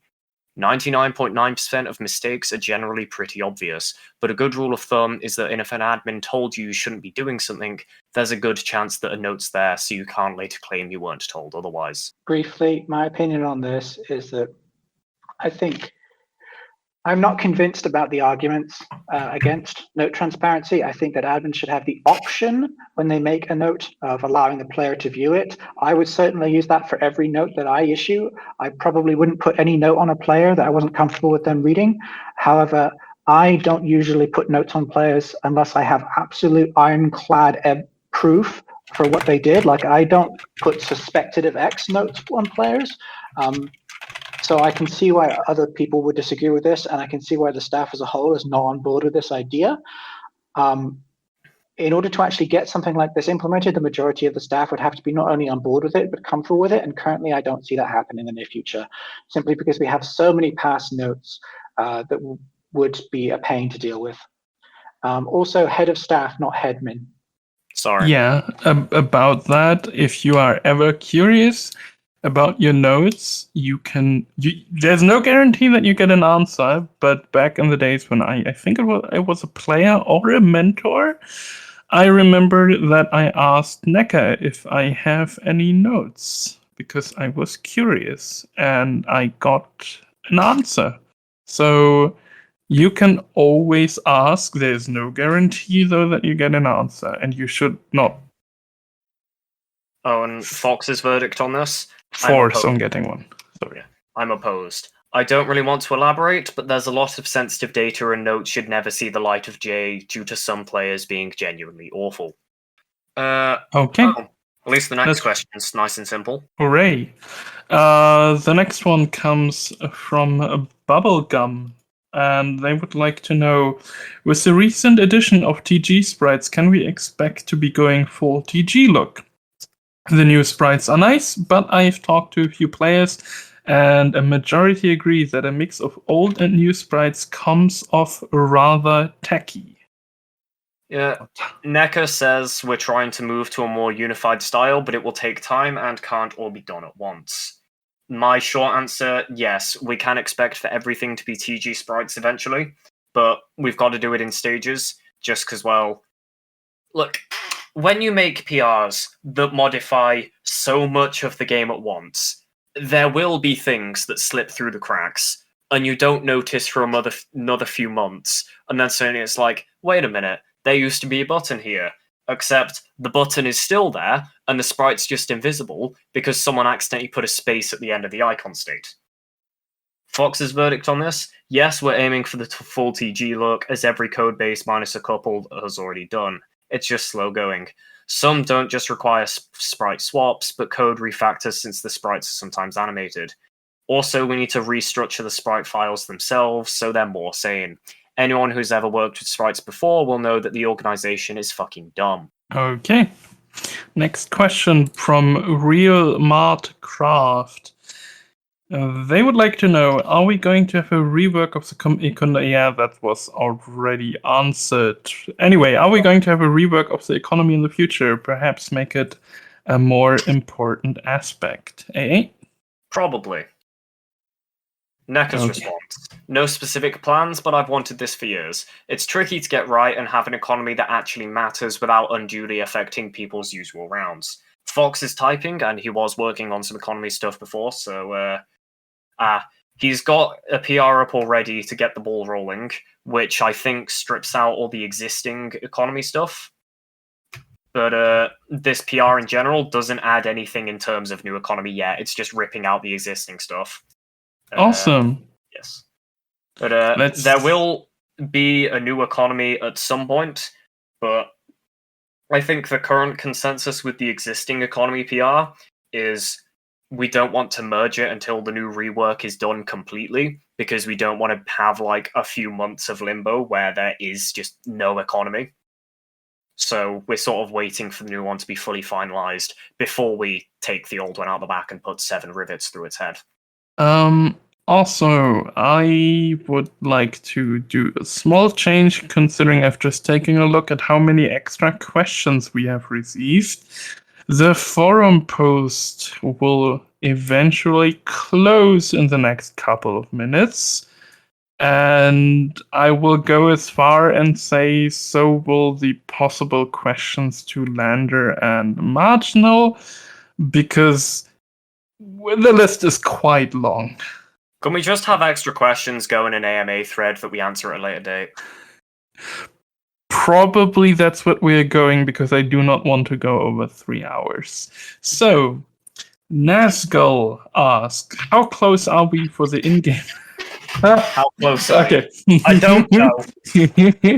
How close are we for the in-game economic rework to happen, if any, and what would it change? Maybe a space law rework for people who pay for the services. The only time it has been useful to me was in a single round where I used the syndicate briefcases to buy stuff from the merchants.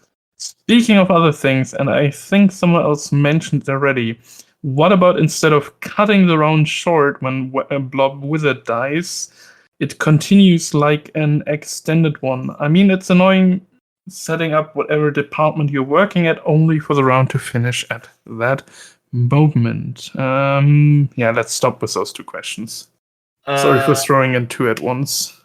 Yeah, so Fox says the new economy rework, not entirely sure, but it's definitely not going to be within the next 2 or 3 months. In regards to making the round continue when blob/wizard die, we have a config option for this. It's not enabled for a reason, because the moment that the blob or wizard dies, that's just saying, oh, there's no more antags, and the shitters are just going to be shitters. It'd just be a dead giveaway for that. Dynamic would solve this, but we don't have dynamic, and it's not fully set up for us yet. Dynamic, when it was first merged on TG, had a full month of tweaking values until it was usable.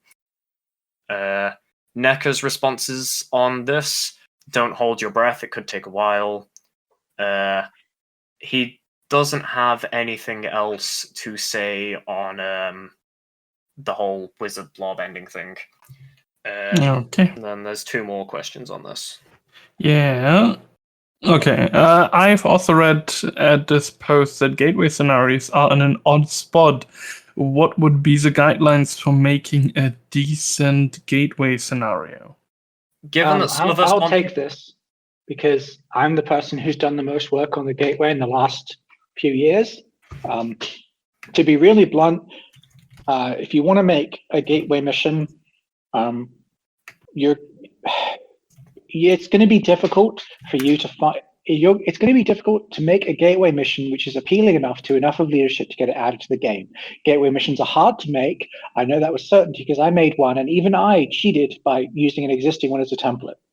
If you want to make it not power gameable, you have to randomize it, and there's a lot of people who want it to be a chill out area rather than a adventure zone, and it's difficult to reconcile both of those things. If you want to maximize your chances, it's going to take an enormous amount of work.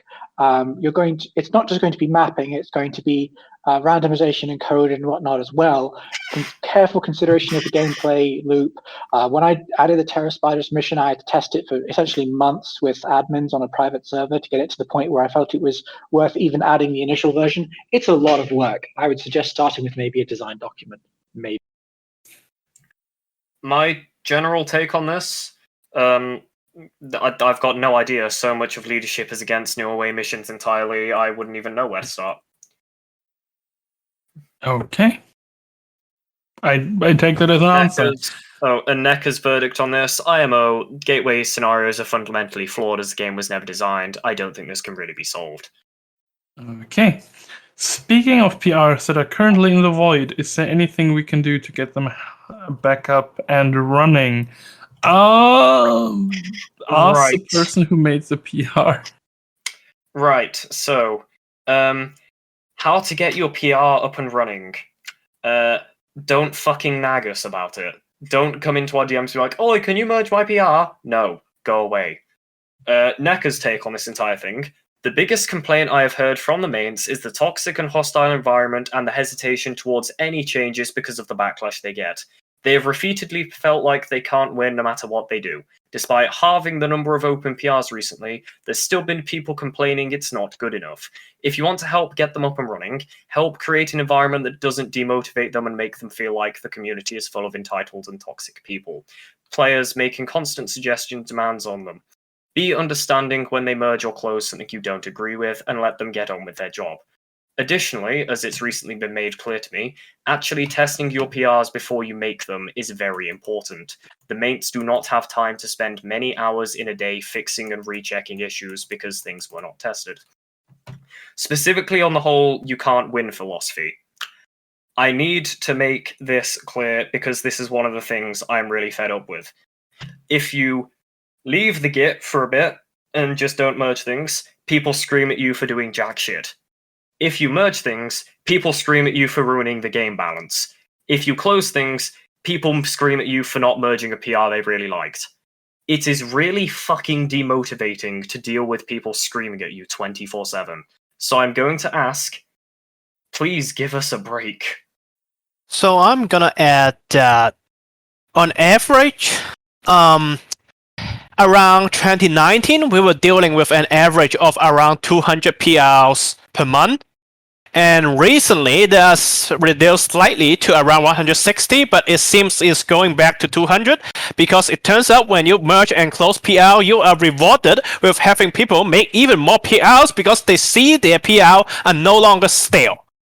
And if you have 200 fucking PRs in a month, and in general, on a good month, there would be 2 maintainers active out of 4. That's per person, they have to deal with like 3 or 4 PRs. And I'm telling you, as a professional developer, I do not read or review or write as many codes at work as I do on Paradise. On average, I'm dealing with 20 times more code on Paradise with less time, and I'm not getting paid. So that's my perspective. And if you guys are really expecting us to like detailedly explain every decisions we make, like on closing or merging PR, that's literally impossible. We are dealing with too many things every week with limited manpower to make all kind of explanations. Sometimes we're just gonna say, okay, we really don't like it. We may not have a great reason. We try to get a good reason to close down a PR. We try to slap it on it, but sometimes we don't, and it's just gonna get closed. And it's just part of life, as it is. Oh, okie dokie. I have some things to add here. So if you want to give your PRs the best chance, here's a quick cheat sheet. Number 1, read the contribution guidelines. Even if you read them before, read them again. Follow them. Even if not just that, but people forget or things are clarified or whatnot. Number 2, follow the contribution guidelines. Even if it requires a rework of the PR, it's ultimately worth it because it will save you and us and everyone involved more time over the long term. Number 3, follow best practices for coding even beyond the required guidelines. Remember, they're not a chore. They're there to make the code easier to maintain in the long term for everyone, including you. Number 4, never nag the mates about your PR. It doesn't help. Number 5, do resolve merge conflicts on your PR without us having to constantly nag you to do it. Number 6, don't make huge PRs, especially feature PRs, without at least discussing it with us first, especially discuss the design with the heads, discuss the technical parts with the mate. You have a discussion. Never ignore leadership that you know is going to hate your PR. If you try to go around one head to get another head to approve something, it doesn't work. Ditto with the maintainers. You can't just ignore the people you disagree with and expect your PR to be merged anyway. Number 8, do not leave your PR stale for a long period of time. If you get into the habit of doing this, we will be more critical of your PRs in future because we hate it, and it just slows down the Git for everybody. And lastly, number 9, remember that a stitch in time saves 9. A little bit of extra time early on spent in the design phase discussing with people, getting feedback and whatnot will save you big rewrites later.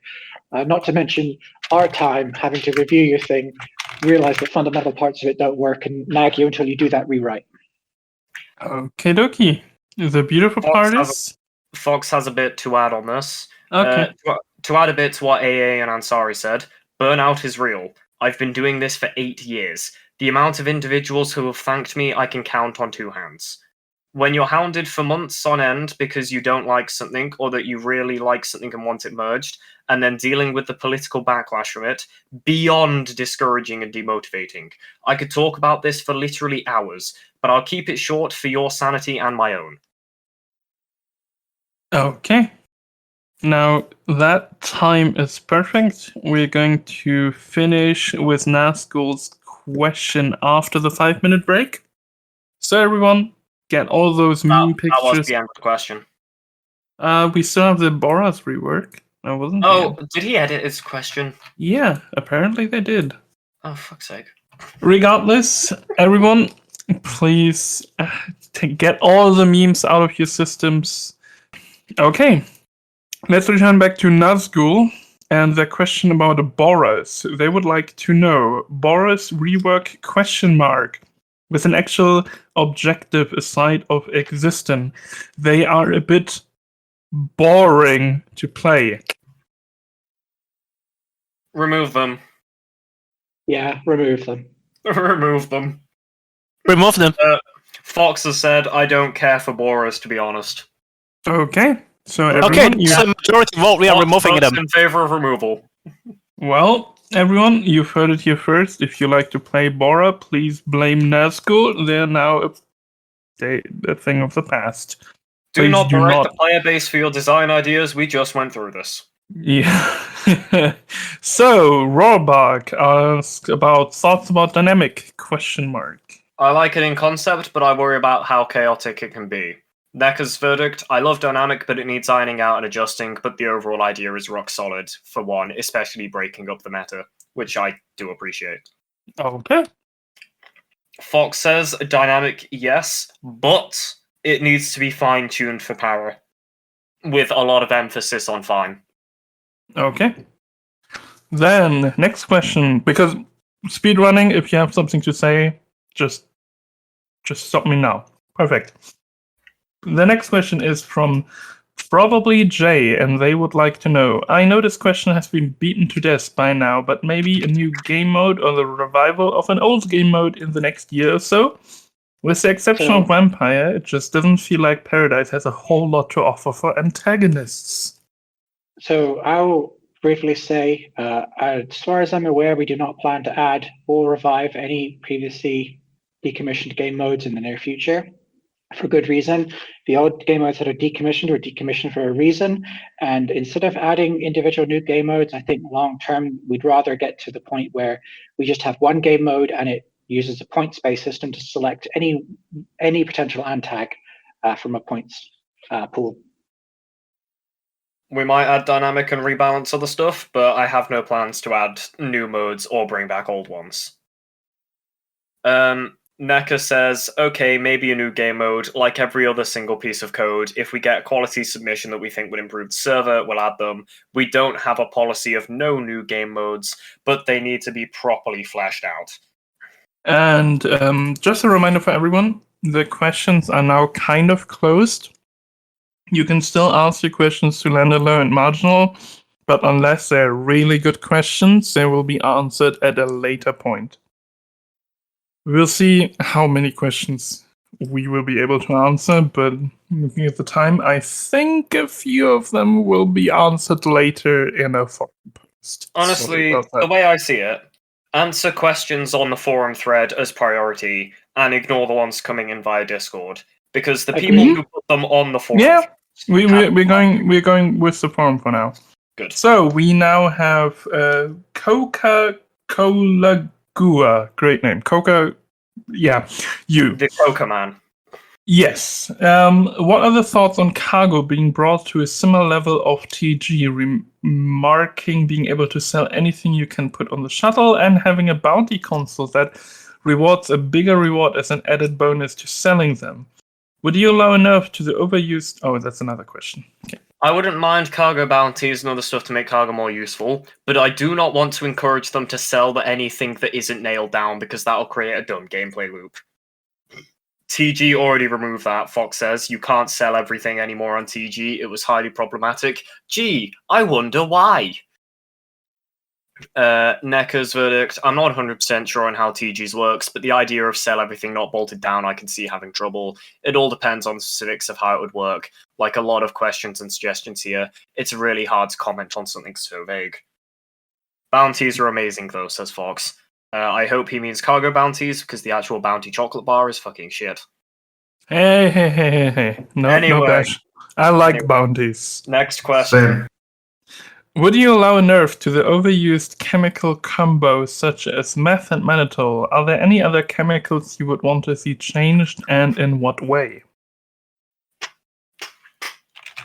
I don't know much about what meme chem combos are a thing, and nerfing combinations isn't easy unless we create chems which are made of mixing those and they have weaker effects. Like, nerfing meme chems is not just something you say, you know what, I'm going to nerf meme chems, because it's a combination of multiple things that all work together as part of the different healing chems.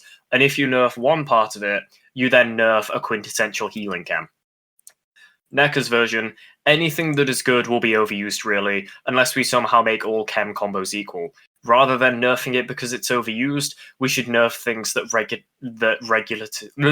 that negatively impact the round's overall experience, etc. Fox is typing. The very nature of chemistry is emergence, which is intentional. We've addressed meth in the past. Moving away from stun-based combat will handle the worst of this. Okay. The next question. If you were to fix Science Experimentor, would you remove it, add more possible effects, or what do you think should happen with it? I think remove the entire thing. It's kind of useless, and it doesn't fit with tech webs, which will come eventually, but I've pushed that back like 2 fucking years now because I'm too busy. I would NECA's agree with verdict? removing the experimenter. Yeah, NECA's verdict. The experimenter is silly and isn't needed. I don't see its existence causing any problems, though. 0 objections to removing it, though, really. Fox says, experimenter is just meh. I don't care about it. The only interesting thing is the relics. That is a good point. So long as we still have a way to, like, discover and use strange objects, that's completely fine. Kill the experimenter. Who cares? Okay. The next question comes from Korea AZ. They want to know, kind of complex question. I will try to keep the mess inside. Go so on and so forth.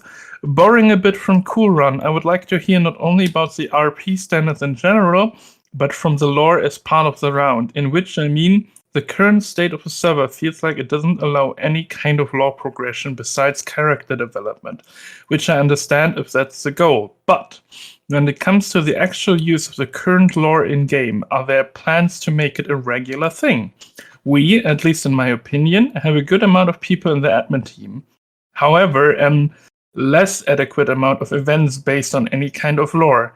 Not saying that those aren't great too, because any events at all are already a win, but are there any plans to make lore-related events and lore-progressive events an actual thing? I think I'll take this because I'm the only head here. Very briefly, the answer is no. Some admins do lore-based events, but most admins probably don't. I personally generally don't, and there's definitely no organized push for doing them, and I don't foresee there being one in future for many reasons. One of them being that adminning by itself with 150 players can be intense enough without you having to worry about all the lore concerns and updating the wiki or getting approval and all the different things. It's just not reasonable. If people want to do one-time events based on lore, admins are empowered to do that, but it is not a structured thing. I have no real opinion on this. I do. NECA says, there's no current plans to make emergent lore throughout rounds. I don't know any easy way to make someone, quote, in charge of progressing the lore, nor have I seen much interest from players in the kind of event. Fox says, lore provides a baseline and a sandbox to play in. Players being able to advance the sandbox requires a very particular style of development, and I don't think that's suitable for Paradise. Even in the game industry, this is still very rare, and even so, the player lore progression is limited. I don't think it's viable. The player's characters and the interactions with the established sandbox is what it's meant to be about.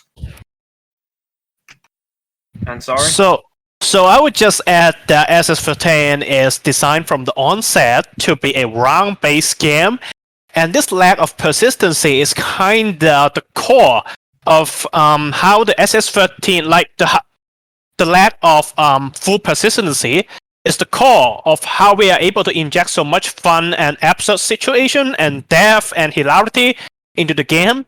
And I think trying to force this progressive law is not exactly gonna work out. This is not a D&D campaign. This is SS13. So yeah, it's a hard no from me. Okay. The real question now would be, is Steve official lore? Okay, next question. They ask, when it comes to exploration as a whole, aka gateway space, is there even a consensus of where you higher up stand? As a player which mainly plays as a mechanic or explorer, I share some of Magiciansjudge's concerns, but also feel like they are interpreting the problem as something you guys need to fix/patch. While me and some people, which I've spoken with, feel like that the gateway is something that could be utilized by more experienced players as a way to both introduce and teach the new players mechanics slash lore, and all in all, create cooperative adventures instead of being a place to raid for loot or hide bodies in. Getting off track, what I mean is, to me at least, away missions and space ruins don't need to simply be patched or nerfed. The way we as a community decide to interact with that is what needs to be somewhat improved. New additions and maps surely would be nice, and I would like to know if there are plans to fix the map that are already in the code. But if we keep heading into the portal with the same individualistic mindset, those problems will occur no matter what the map we're in. You people, as leaders of this community, see this differently? I would say here that there currently is not a consensus of where the higher ups stand on matters of the gateway and exploration in general. However, due to changes that will be announced in the near future, a consensus may emerge after that. I have no real opinion on this other than the gateway needs a major sorting out. It's not something that can just be fixed or patched overnight. And Fox says, we've beat the gateway to death by now, question-wise, so I'll just sum it up with my thoughts on all further gateway questions. Gateway? No way. Oh, God. Okay. Shall we move on? What he said.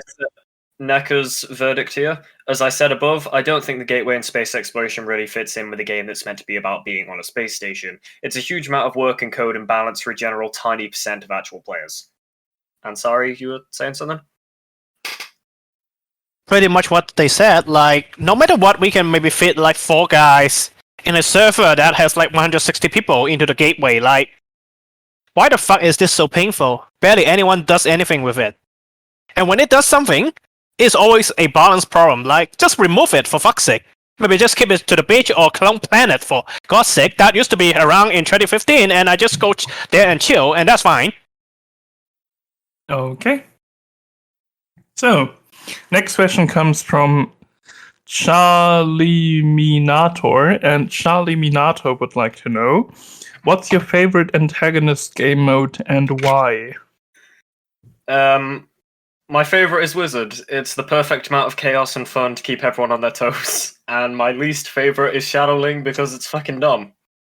Necker's favorite is a very well played Changeling for the amount of paranoia it creates. And his least favorite is Vampire seems really overdone to me and doesn't feel vampiric at all. The teleporting especially just makes it annoyance. Hopefully the Vampire rework will change some of this. Fox is typing. Ansari, chat. Anyone? My favorite antagonist is a Revenant when I'm playing them, and my least favorite antagonist is Shadowling because it is always a problem, and I think it should be Nook. My favorite antagonist is probably Blob, because everyone on the entire station can participate with clear goals as to what they should be doing, and it's very organized and strategic.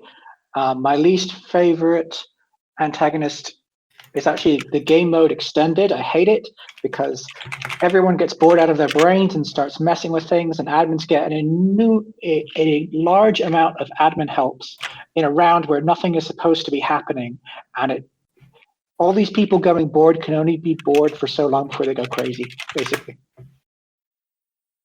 Okay, next question. Alright, hold on. Fox says his favorite game mode is Revolution. Unironically, I'm sorry, we can no longer be friends. Regular Traitor is an ultra close second, as I think it typifies exactly what SS13 is about. My least favorite is probably Blob or Shadowlink. Okay. So, Charlie Minato would also like to know, what is your least favorite antagonist and game mode, and why? And we kind of had that, but if somebody wants to jump in, do it now. Shadowlink, it's dumb. Okay. Also, And- for the record, person in question, Charliminator, he is annoyed from pronunciation. I'm sorry, hun. And they would also like to know, what does staff think about using the ME command to do emotes such as nods to bypass the rune chat restrictions? That is fine if you're using me nods to make it show up on the rune chat because it is a visual emote. However, my problem with it is when you spam it and then there's 10 rune chats above your head covering half the screen. If you do that, I will scream at you. Fox is typing. Anyone else's verdict on this? I want to point out that their name is not Charlie Minator. Don't call him that. I did that as a joke. Move on. Fox says, I personally wouldn't mind all emotes being visual and there being a toggle option for it, but, and I stress this, I have serious concerns about the performance of this and how it can impact overall subsystems. That is a very good point. The reason our rune chat is so limited is because it's an absolute performance hog and 160 players makes it unbearable. Next question. It is a performance hog? I didn't even know that. Okay, let's move on. I just think ghosts can't see it. So, I think it was Sean or S34N who said that, but I think it's called Siri Station. So, Sure. Pacifist Dalek would like to know, Siri Station, what would it take to be added to the rotation along with Delta and Meta, or even instead of Meta? It looks very promising, and there seems to be enthusiasm for it on the Discord. Plus, there is a lot of effort in the map. I am aware of all the effort being put into the map, and I was one of the people originally saying, I like this, I think this is cool. However, on the first test merge we did of it, it had horrific performance issues, to the point where when the map was on Seer, Atmospherics was using, I kid you not, double the CPU usage that it was using on Box Station just to process turfs. Because with Seer, there are very large rooms, which, well, I can't explain Atmospherics properly, that's a job for Fox, but there are very large rooms. Atmos doesn't settle properly on that map. It doesn't behave nicely. And if there are crippling performance issues with Seer, we just won't end up having it because performance is top priority. If the server is at 300% CPU usage because of a map, we're not having the map, simple as. While... I would add to that if you're making any kind of substantial PR, heck, even if you're making any kind of PR period, it's on you to consider the performance implications of what you write. There have been times when I've been writing new abilities for Terror Spiders, and I've had to go back through the code line by line, the entire PR, and be like, okay, am I really checking for the most, am I really checking the smallest number of objects that I could check for this? Is this going to fuck up if there are 10 people doing it simultaneously? Questions like that. If you're doing any PR, mapping or otherwise, it's up to you to test at least as much as you can the performance of your PR. And if your PR notably degrades game performance, it probably isn't going to be merged no matter what it is. So that's on you. Fox's quick verdict on this. Maintaining more than 3 maps is going to become very difficult. The more maps we add, the more difficult it is to do major refactors, things like the turf refactor, object repathing, stuff like that. The performance of Seers is astoundingly bad, though. It's way too big and there's way too many huge open rooms, to put it simply. NECA's verdict, all maps need to be stable, balanced, and generally better received than what we have now. Okie dokie. Then, next question comes from StarMarine3355.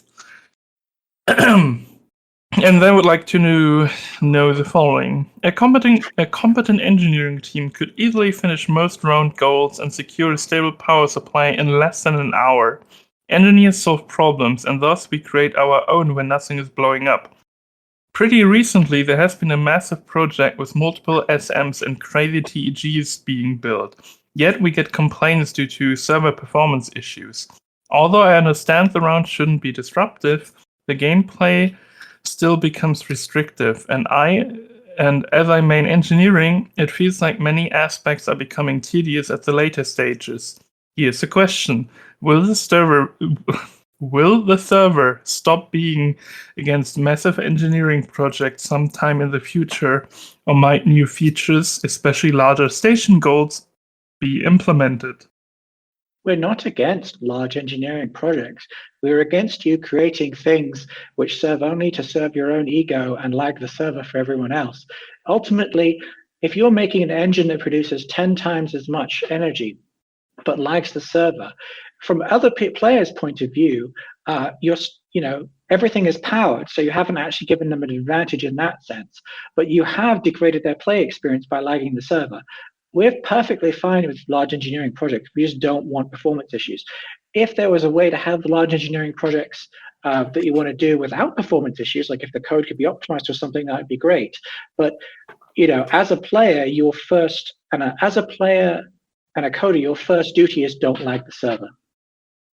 So I'm going to just weigh in on this quickly with the whole thing that is commonly touted by people in the Discord as engineer gaming.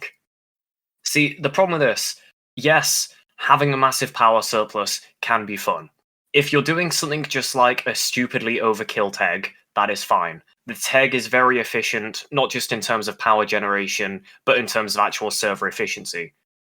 The thing which will really annoy me is if you take the whole of atmospherics, and I've seen this before, 20 supermatter shards in atmospherics, counted them all individually, 20 of them. All of them processing away, irradiating all of the areas, all irradiating each other, cross-looping and everything else. It was horrific. Do not do that. If things do get optimized, I might have more leeway for things in the future, but that is a very big maybe. Fox's verdict on this? We're against all major projects by players that alter server performance. This, by the way, also goes for the people that filled xenobiology with 300 simple mobs. If you do that, I will bomb xenobiology. Done it before, we'll gladly do it again. Same with putting maximum speed conveyors and then putting moving lights on them to make it look like a disco. That absolutely tanks the CPU. Please don't do it. Affected is not alone here. There are many admins who, if we see anything causing a server performance issue, will basically blow it up, no matter what it is, whether it's your fancy 20 SM shard engine setup or it's your 250 simple mobs in xenobiology. No matter what it is, if you've created something which is causing server performance issues, admins will delete it for the sake of the rest of the player base, regardless of how much time you spent building it. So please have some consideration for the performance impact of what you create. And if you're not sure, you can ask us, but it's the height of selfishness to make something that you're proud of, but which degrades the experience of literally everyone else on the server. Please don't do that. Yeah. NECA's response on this, I'll keep it short. There's no current plans for major features changing engineering. However, the idea things are becoming more tedious doesn't seem to be due to any changes, but instead due to you getting bored after hundreds or thousands of hours of gameplay. I think only getting a few 100,000 of hours of engaging gameplay in one department is fine. That's all I have to say. Okay, then let's go to the next question, and that's one of the questions where I would like to say something again. So, Azule Utama or Azul Utama would like to know, what would you say is the strongest item available, either for combat or general utility? Easy answer in that regard, it's the Donksoft sniper rifle. It's absolutely amazing. Stop giggling. I'm sensing a bit of bias here, given you made the PR. They don't need to know that. Anyway. It is strong though. Yeah. I think strongest item available for general combat and utility, by far, the EMAG. It is so useful for just getting everything and everything else. It is probably the most useful traitor item in the entire game. Weakest / most underpowered, dehydrated carp. Nobody uses that. At some point, I will actually do a lookup in the DB to see how many people have bought it in the last 365 days. And I feel like it's going to be in the single digits, maybe double digits. Most fun item, the Atmos Vent Crawl suit. That thing is fucking hilarious. Most pointless thing you can buy, dehydrated space carp. And the one thing that I would like to see in the codebase, the codebases may have this, they may not, unsure. Chemist traitors should be able to buy penetrator syringes that can like go through hard suits and stuff. That seems like it'd be cool. Awesome. Anyone else has something to say? Necker's Bees. verdict. Okay, I'm sorry, likes bees. Necker's verdict is similar to mine. Best item, EMAG. Weakest item, dehydrated carp. Most fun item, chameleon stamp. Most pointless, dehydrated carp. And what item do we have that we not have that another codebase has? Not sure. Fox says strongest / most utility EMAG, most fun chainsaw or the new His Grace. I don't think he's written one for least fun. That's fine. Yeah. We're short on time anyway. So, next question. Nope, Landalo, nope. Mm-mm. Fucking never is the answer. I'm very offended. Never. So, Absolutely never. let me read this name correctly. Landel Au would like I'm to going to know, slap you. would you like to see cloning removed? Yes or no? I have no real opinion on this. Necker's verdict, depending on the status of other methods of revival, everything we've ever done so far has been balanced around cloning existing, so that needs to be examined. Also, I pity the whining to the admins that they have to deal with from all the people being removed from the round. That is a good point. Even when we have cloning, there are still people that are removed from the round that beg like, oh, where's my mid-round? Shut up, you're not entitled to one. Yeah. I have no real opinion on this, but a lot of our medical is balanced around cloning, and I can confirm this when we were doing the initial tests of Nukrit before it was altered to what it was now. There was a line of, I kid you not, 20 bodies in a queue outside of cloning in the initial tests of Nukrit. Good times. Fox's view on the cloning thing. There's some toxic things that cloning brings up. Auto-cloning or not doesn't matter. I really think we need to examine this after the new combat is in. That is a very good point. Do not change 50 aspects of the game at once. Do it one at a time so you can perfect it instead of it being a hodgepodge of a mess. I will say I have previously run rounds where I deleted the cloner prior to round start, and in its place left a piece of paper saying, I owe you one cloner -CentCom, and it never ended well. So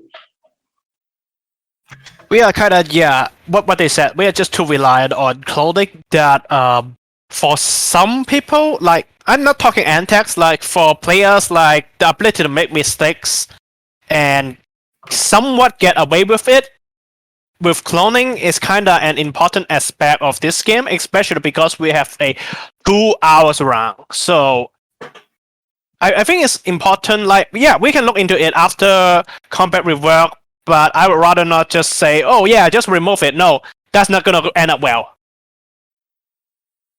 Okay. So, the next question is from PokeBro2000. One of the questions is regarding library. I think we've done that already, so I will only ask the one question. They would like to have tags for books such as humor, science, poetry, medical, and so on. Will there be any chance that we will add a tag system to the librarian or librarian in general? I'll keep this quick because we've been through the library discussion before. Mm-hmm. Adding tags would be easy to do. We can just store a list of the tags in the DB and have them searchable. That is the way forward. As for the current state of the library DB, it's such a mess full of rule-breaking stuff, copy pastas, 500 uploaded wiki books before I added DRM to them, and like I'm pretty sure there's only like 3 people in the player base who write actual library books and put them in the thing. Otherwise, it's just memes and shit, and I can't count. I've run out of fingers to count how many times I've had to delete the Lusty Argonia maid from the library computer. I mean, as long as you don't add Twilight, we're pretty golden. Okay, you have a point. Just move all library books to the wiki and limit people to only being the author of 1 book per player, not 1 per character, 1 per player. That's the only way you're going to get enough visibility and communal editing and oversight to make the books decent quality. Okay, dokie. Comes from Peak. This is more away mission stuff. Yep, the first one I'm already going to skip because we've talked in length about the away mission and how we like them / don't like them.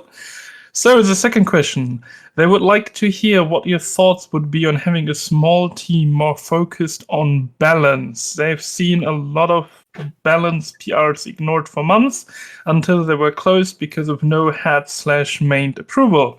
This team could alleviate some of those people's burdens, and reviewing PRs wouldn't necessarily need to be aces in coding, and the approval opinion could still be trumped by any main / head. The idea would be that if they judge something to be beneficial for the game balance-wise and the code is fine, they could push it unless there is head-main objection. Right, so TLDR, we're not having a balanced team because that'll just cause even more headaches than we already have, and it isn't worth doing. End of. Necker's verdict on this: if a balanced PR isn't approved, that means the heads and mates haven't approved of it for a reason, likely because we don't like it. Having some team made to overrule the heads / mates just because they don't like our views on it seems like a good way of sidestepping policy. We don't want this. Right. Can I speak? Yeah, of course you can. Yeah. If a PL is there for more than, say, 2 or 3 months, and you hear no news, there's no approval, no objections, I'm gonna paraphrase or borrow a phrase from Oranges, the head coder from TG. If we are doing that, it's because we are too fucking nice to say no. That is not entirely accurate. There are times when the head / mates are just really busy, or there's a backlog or whatnot, and we will approve it sooner or later. But to be really blunt, before you make a substantial PR, you should check with a head or a mate or just somebody if your PR is reasonable. If you can't find at least one person that even thinks amongst leadership, who thinks your PR is reasonable, you're probably wasting all of our time by spending hours and hours writing it and then months and months waiting for us to get back to you on it. Like, that's my suggestion. Check with us first. Highly recommend that as someone who does some feature PRs. I always go to every maintainer and every heads of staff with my design ideas and maybe at most a little work in progress. But guys can remember probably when we started Head Crabs, I had nothing but an idea and I sat down with Kiet and we just talked about it. I would like to add on to that. Please do not go through every maintainers. Just please don't. Okay, yeah, maybe. Yeah, true. Just make a forum thread. Please don't PM us. Yeah, sorry. Make a forum thread. And make a forum thread first. 50 PLs a week. 50 PLs a week, and maybe 10 of them are features, and all of them go bother off us. I would be working a full-time job if I'm getting paid. Okay, sorry, guys, you're right. That wasn't fully thought. Make a forum thread. Forum thread first. Once the player base in general has commented on your idea and it's a bit fleshed out and it seems to be well received, then ask a head. If a head is in favor of it, at that point, consider, is this something I could really code, and maybe ask a maintainer in coding chat if it's big enough that it'll ultimately save them time to ask them in advance. Like, that's the sort of process you should go through. Forum threads that is a very good point. I am fine to be pinged in coder chat. You can ping me in coding chat if you're like, oh, I like this idea. Do you like this? Do you not? Do not PM me. Ping, fine. PM, no. What he said, do not DM me, and I've adopted a policy that if your PR is ready to be merged, please ping me in coding chat, because people can be extremely unreasonable and expect me to be their nanny if they pop into my DM, so please don't. Do it in coding chat. You can PM the heads, though. The heads don't mind if you PM us, but be aware that we're pretty quick to say, no, I won't support this if we're not going to support it. So what I was trying to say was, please talk before making a big PR. Sorry, don't DM/PM people.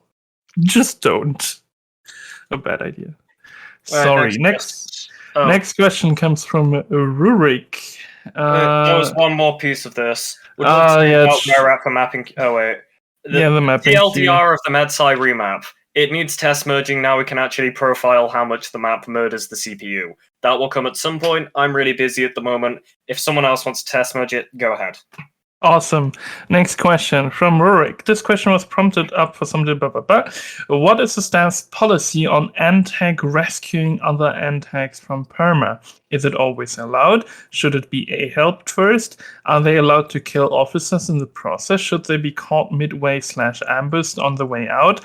Should an antag consider other factors, such as current state of chaos? And if there's already too much chaos before going in for a possible violent perma rescue attempt?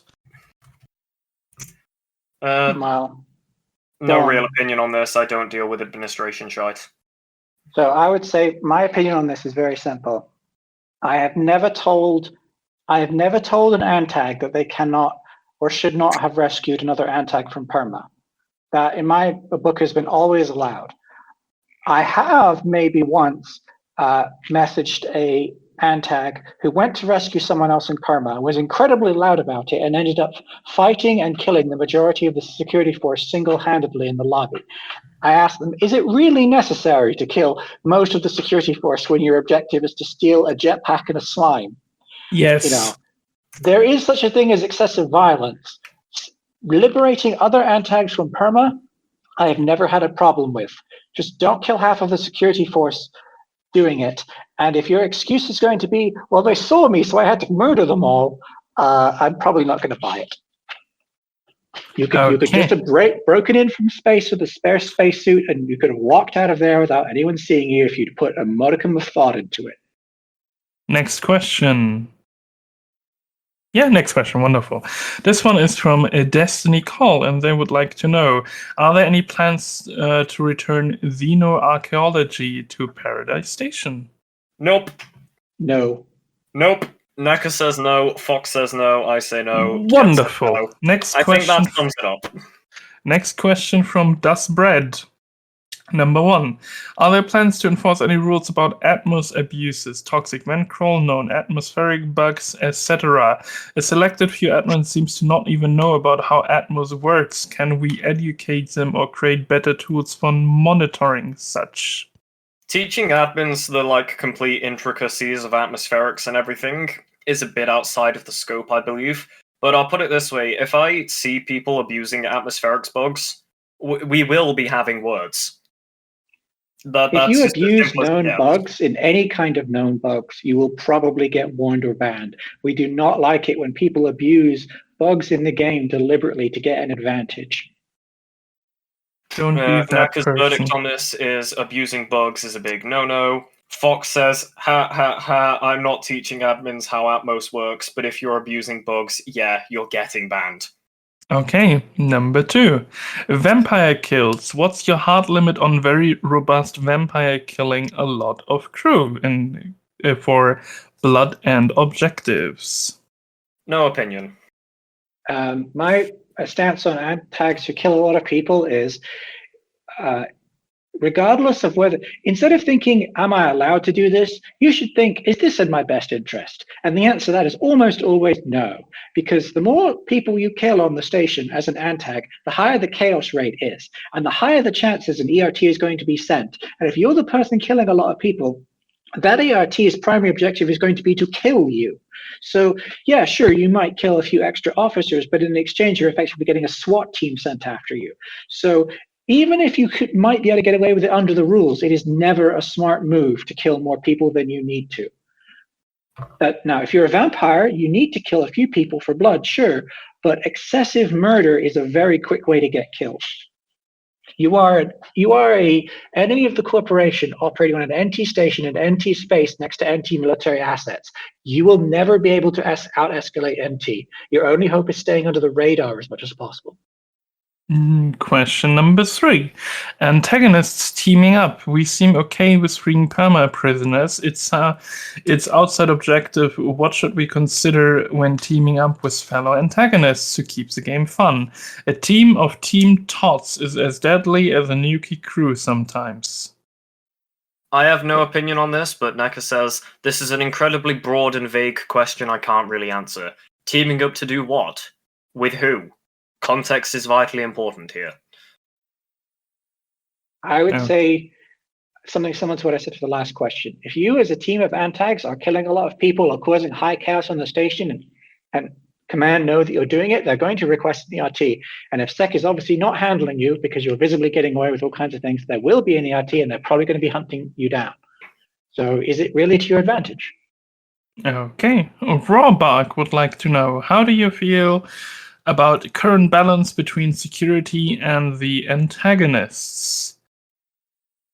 I said this before, but I'll say it again. I do feel like it's a constant arms race between security and the antags of who can outpower game each other the most, with stuns being the major issue. That's going to be fixed soon, but that still takes a bit for the combat reworks to go through.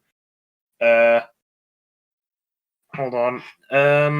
Neka says the biggest factor is how skilled and how numerous they are. Everything else is irrelevant compared to this. Fox says strongly biased in favor of the crew right now. It's a larger issue on Paradise, in my opinion, regarding entitlement of the round going the way they want it to. That said, a more favored approach for antags does not mean it has to be utter chaos, but how things are approached at the moment. Antags get the short end of the stick more often than not. Yeah. And then as for... that's all I've got to say on these parts. Wonderful. Next one. Roarbark would like to...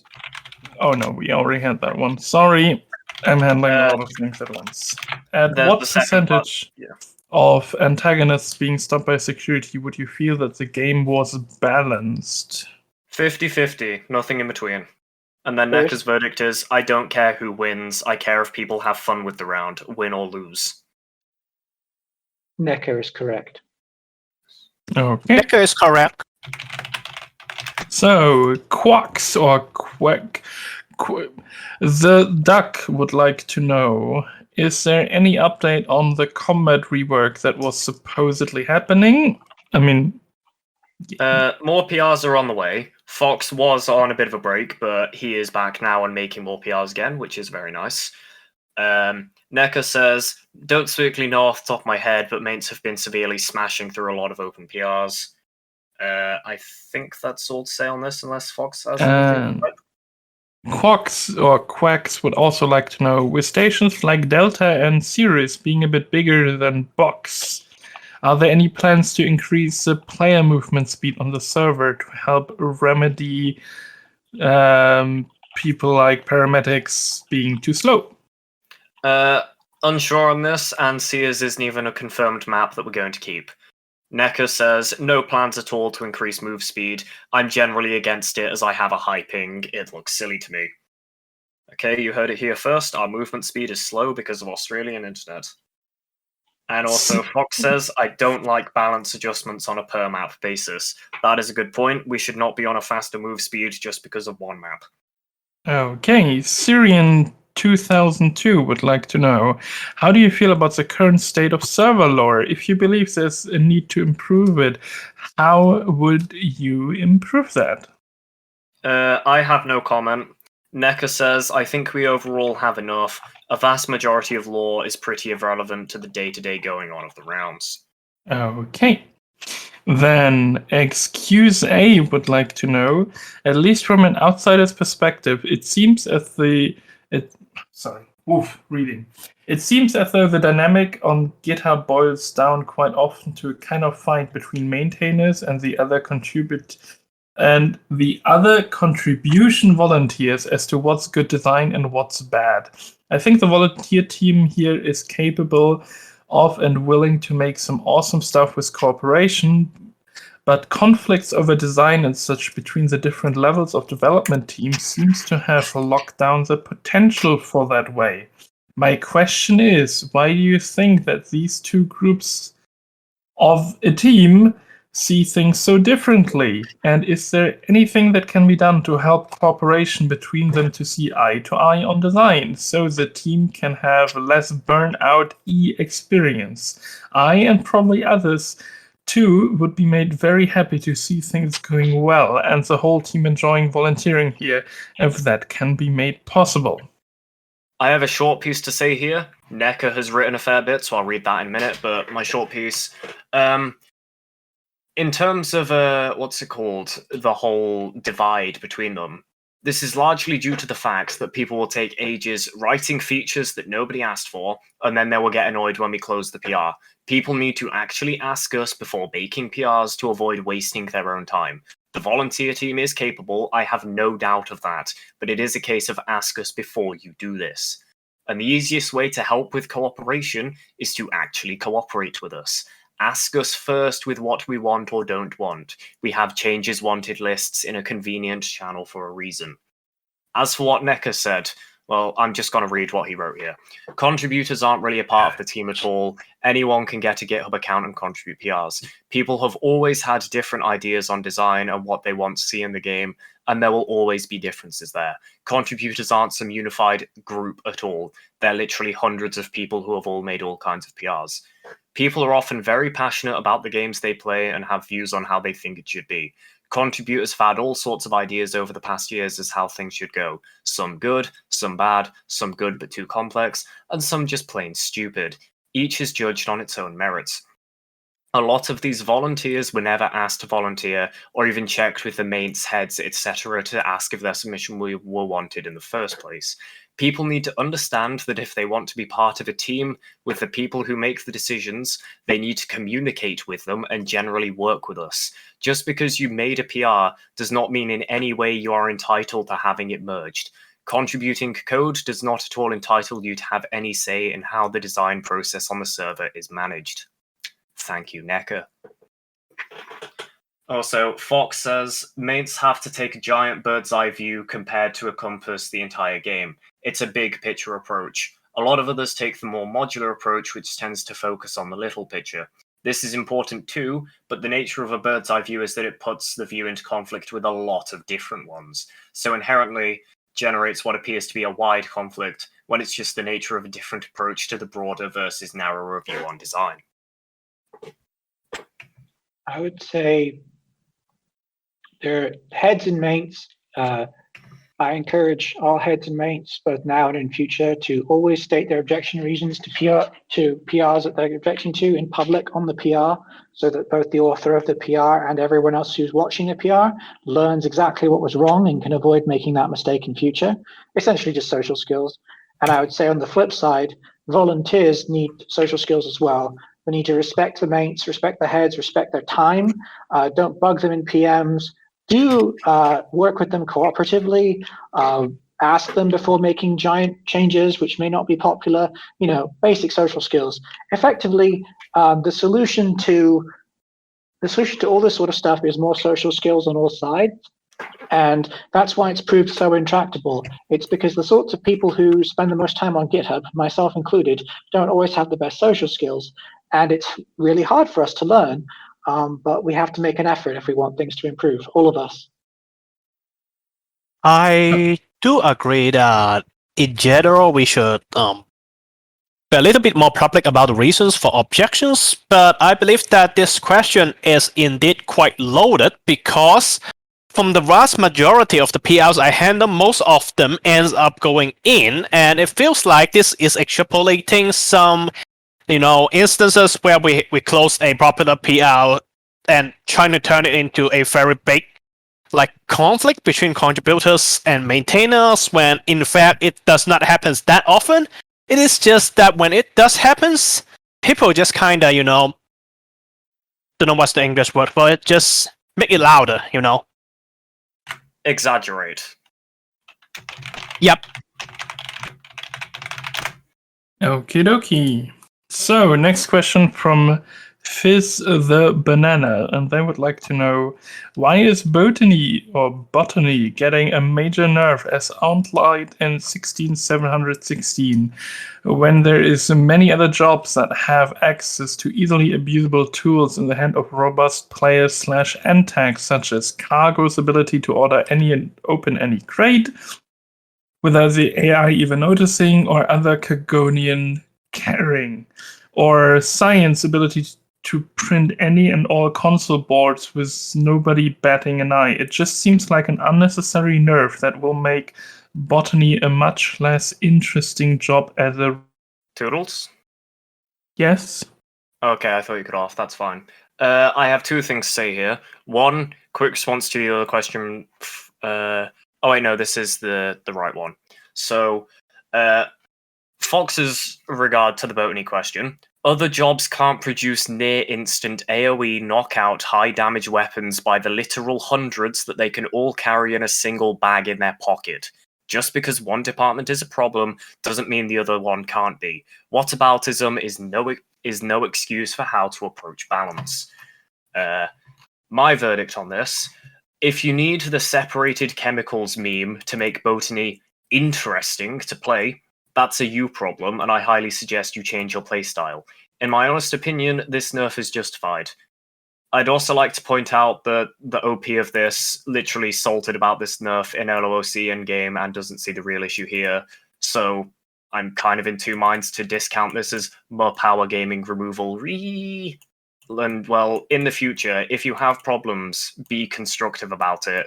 Don't call the maintainers things in LOC. If you do that, I'll ban you off the server.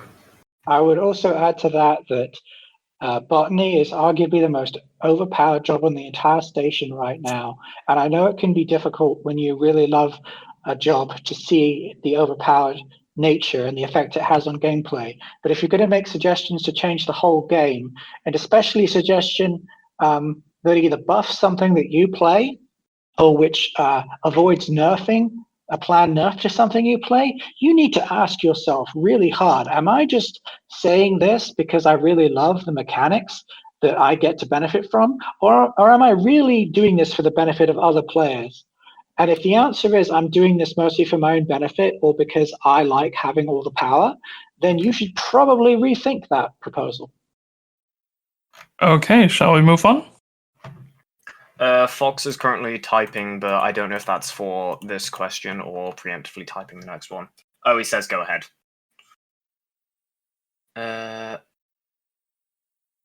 Yeah, next question. Okie dokie. DHU asks thoughts on widescreen. I wouldn't mind having widescreen. The actual, baseline implementation of it is easy. You change one variable in the code and now you have widescreen.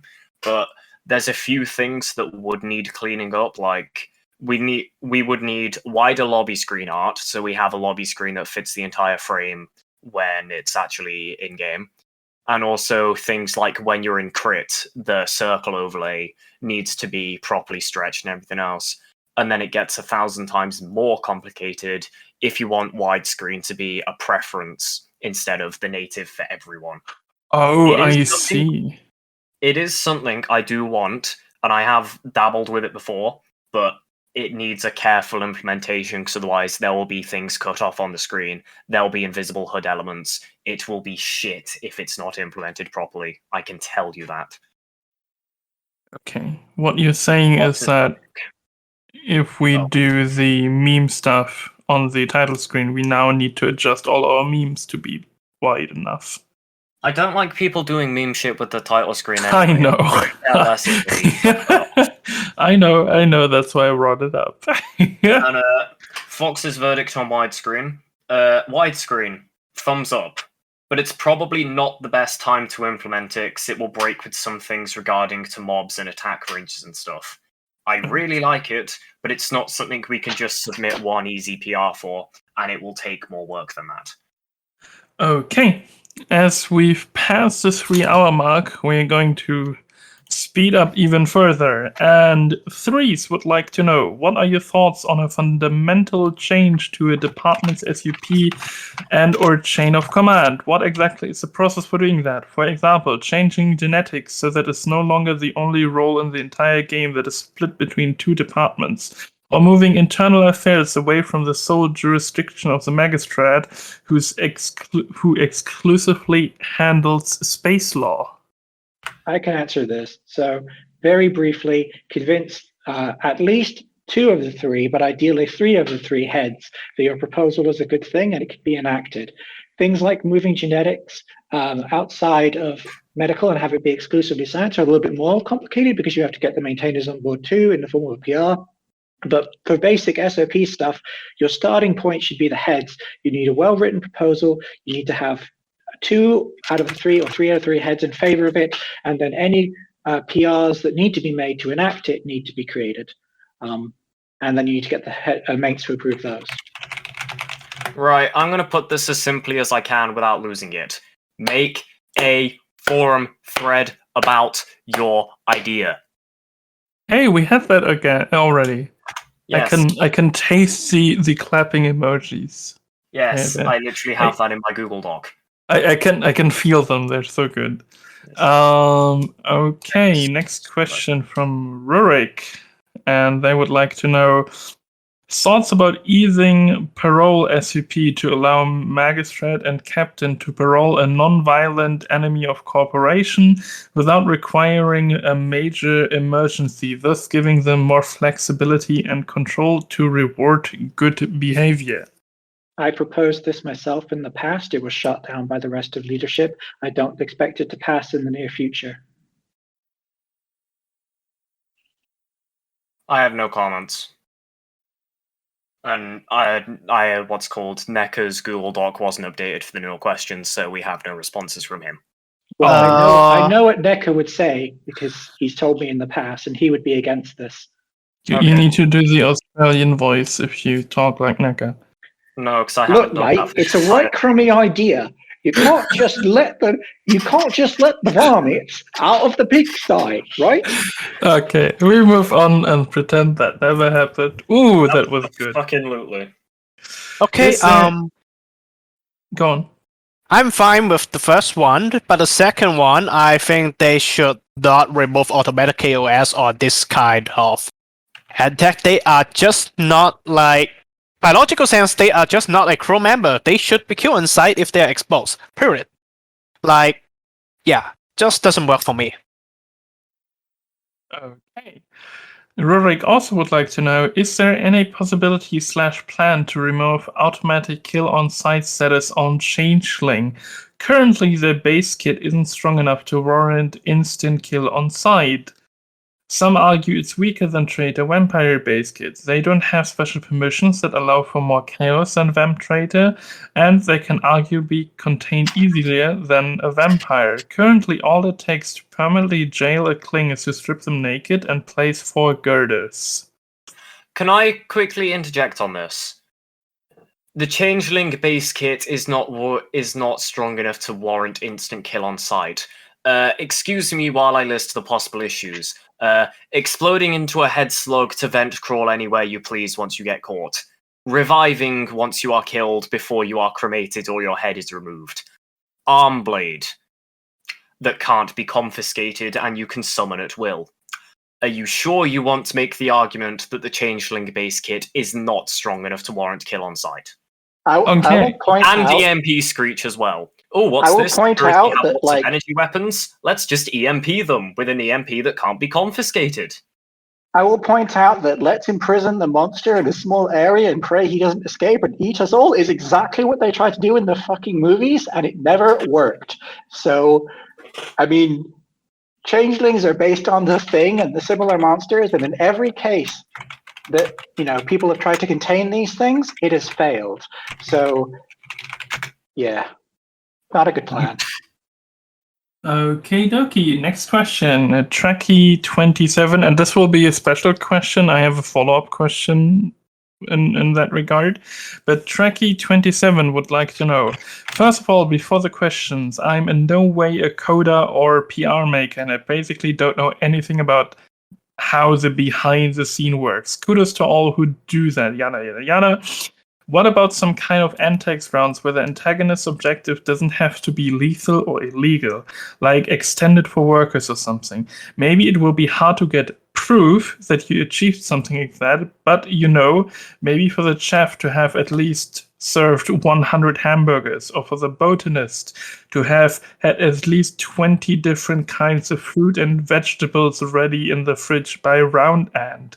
Might give the round more purpose to those kind of jobs, so it's a way to green tags without having to go lethal or illegal. So, the way I see this, we already have a system like this, which is the job objectives, like robotics have to make a Ripley and a cyborg, R&D have to get the discs shipped, etc., etc. I want more of those, because only having them for 2 roles on the entire station when we have, 85 different roles, is dumb. And it's easy for things like, for example, the janitor, make sure there's less than 100 unclean messes on the station. Botany, make sure they've grown a specific range of plants. It's easily trackable by code, and something else we should do.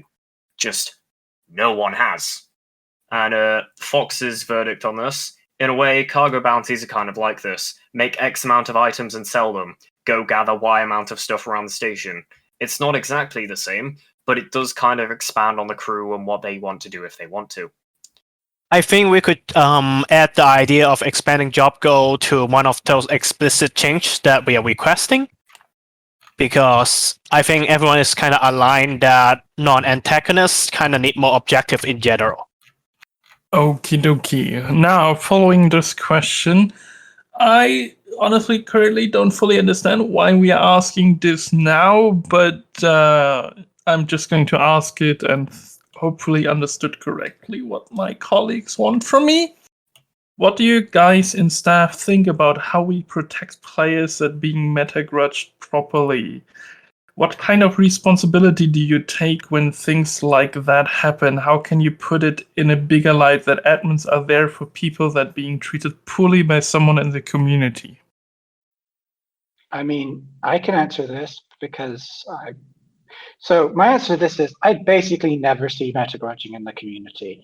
And in the very few cases where I have seen persistent meta-grudging in the community, it's usually because somebody has either as a player or a character acted like such an ass that they've made other players genuinely hate them for a long period of time.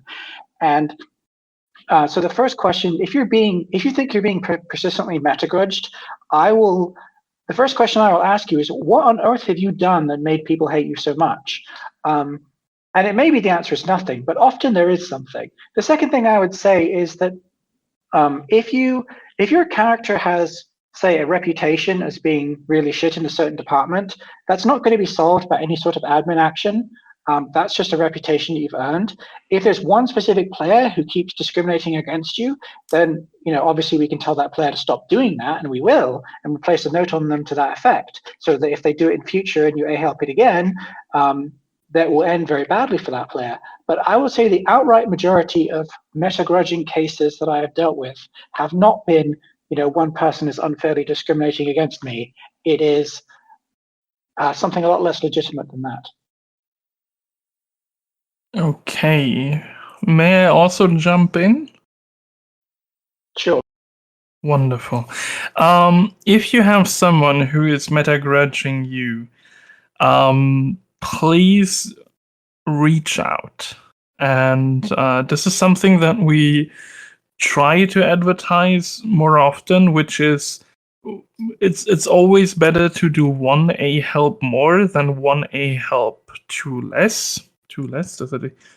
Just reach out and talk to us. If it's after the round, or if you're currently not even in the game, there's a reason why the community manager's statuses, at least well, my status is my PMs are always open, and I know for a fact that also goes for Lander and Marginal.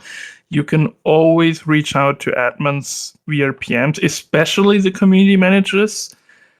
Just make your voice heard. Tell us why you feel bad. Doesn't have to be written nice. You can even be grumpy. I had a player open up to me with the first words were, how does it feel to be a piece of shit? And I still sat down and talked with that person for like 2 hours and explained them in relatively detail why, when, what, how, and so on and so forth. Always talk to us. And we will find a way. If there's somebody metagrudging you, the easiest way is we can talk to them.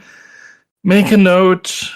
We have all kinds of tools at our disposal. Just talk to us. It's important. Exactly, and if you don't reach out, we can't help. But if you do, and it still persists, well, this is why we ban people. And I do not ban often, and I don't like it. But from a community manager perspective and an admin perspective, if I notice anyone metagrudging or OOC bullying, I will not hesitate to ban your ass off the server. I would also point out that even if an issue isn't actually metagrudging, it can still be against the rules. Although I haven't seen very many metagrudging cases, genuine metagrudging, I have seen quite a few cases where somebody will complain, hey, this player is always persistently shit to me, and I don't know why. Like, why are they acting this way? Are they metagrudging me? And I look into it, and that player is just shit to everybody, or at least everyone in their department, or everyone that plays a certain race, or they have some circumstances under which they will be shitty for no good reason, and that is a problem even if it isn't metagrudging. So regardless of whether it is or isn't metagrudging, if someone is being unreasonably shitty to you, you should report it, because regardless of what the ultimate reason is, it may still be a violation of the rules. Okie dokie. Next question is from Affected Arc 07, and they would like to know, does anyone else in leadership have issues with removing either round start or mid-round blob? Having to balance an antagonist around both early... I think we discussed this already, but go on. With early game when no one has anything, and late game when science has hyperguns is very difficult. And I feel like focusing on one as opposed to both would be better. I don't mind removing one or the other, but I will say that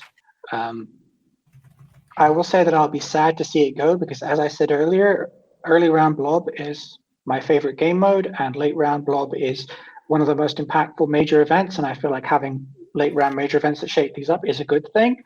So I'd be very sad to see it go, but from a technical point of view, I do understand that it is incredibly difficult to balance an antag for both round start and late round. Okay.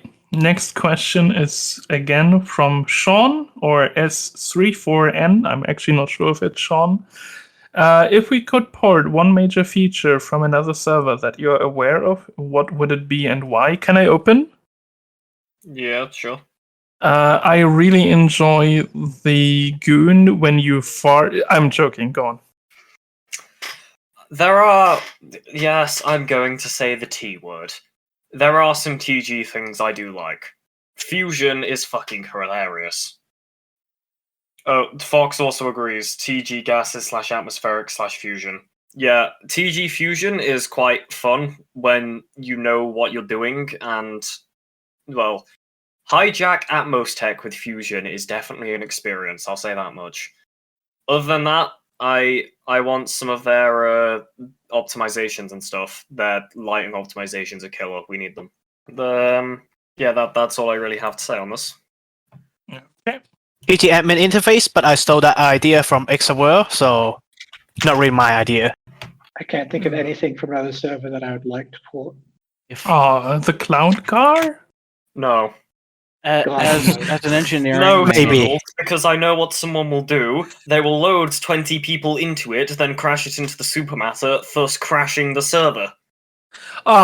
Who would do that? Many people on TG. Okay, actually, I'm wrong. I could think of one thing I would like to port. if we're going to rework Xenos, I would like us to take inspiration from CM or some other server where Xenos are more developed and have them be more detailed and interesting and scary and just deeper.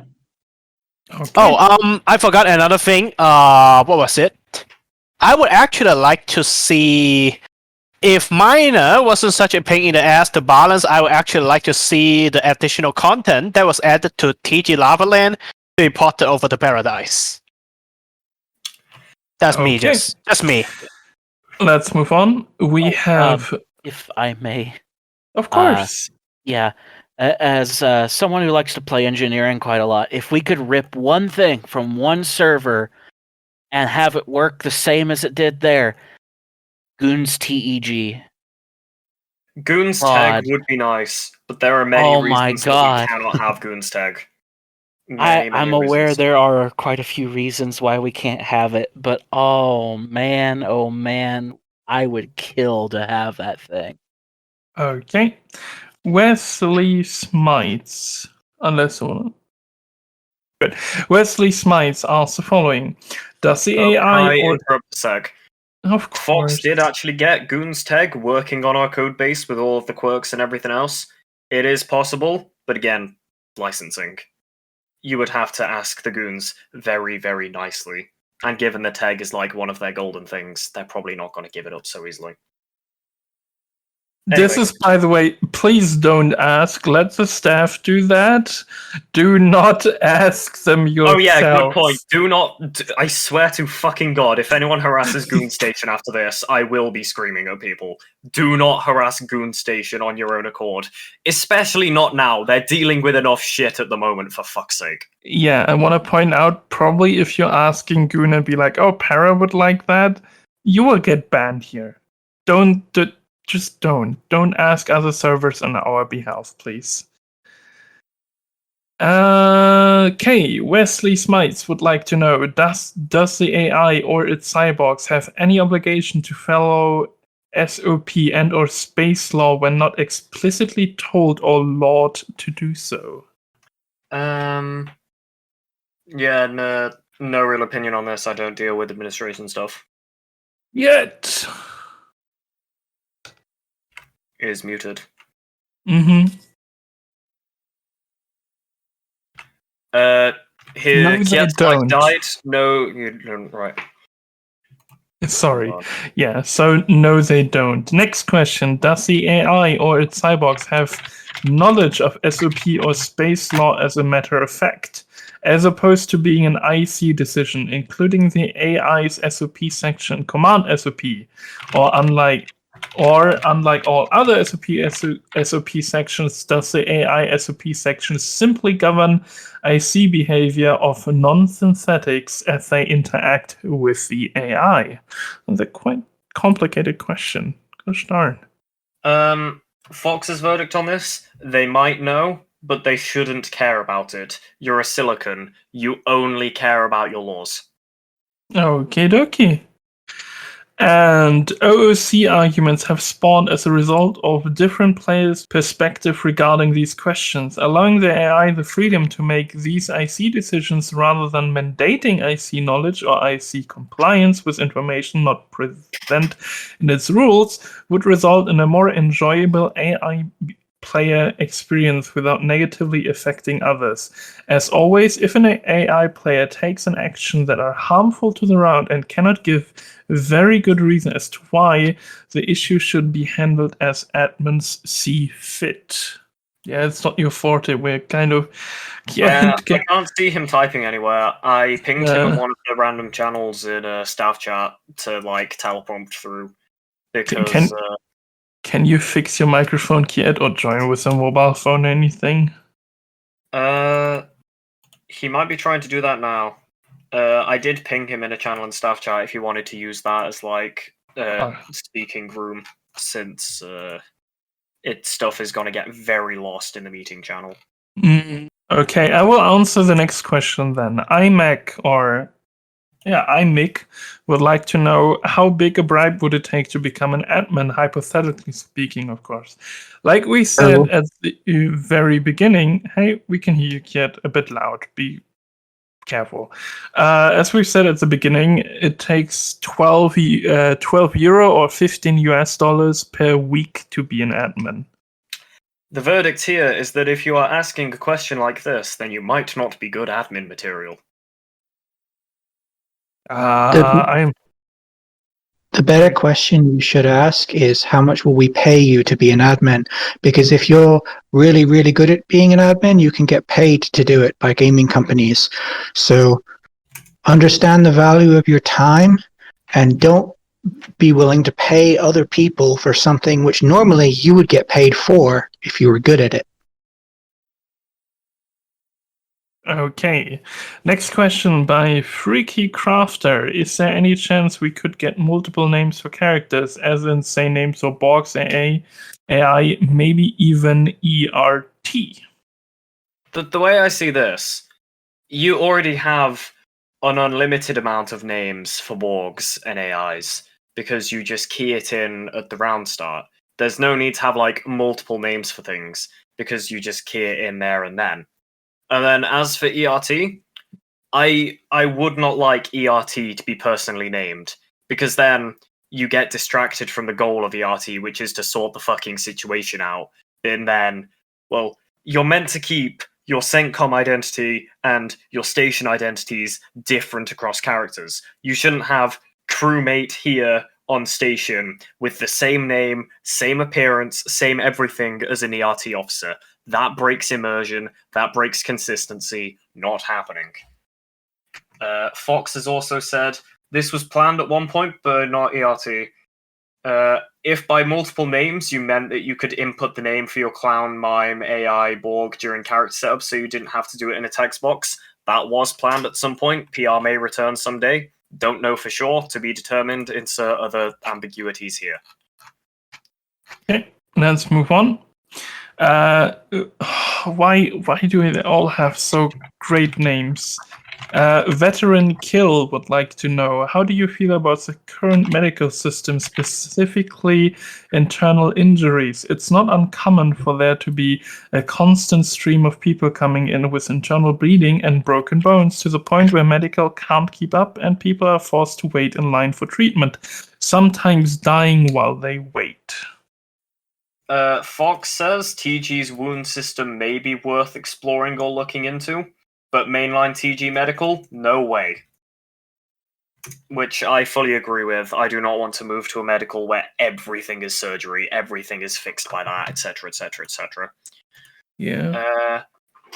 Internal injuries, I have no real comment on this because I don't deal with medical stuff too much. I avoid that area of balance because you cannot please anyone doing that.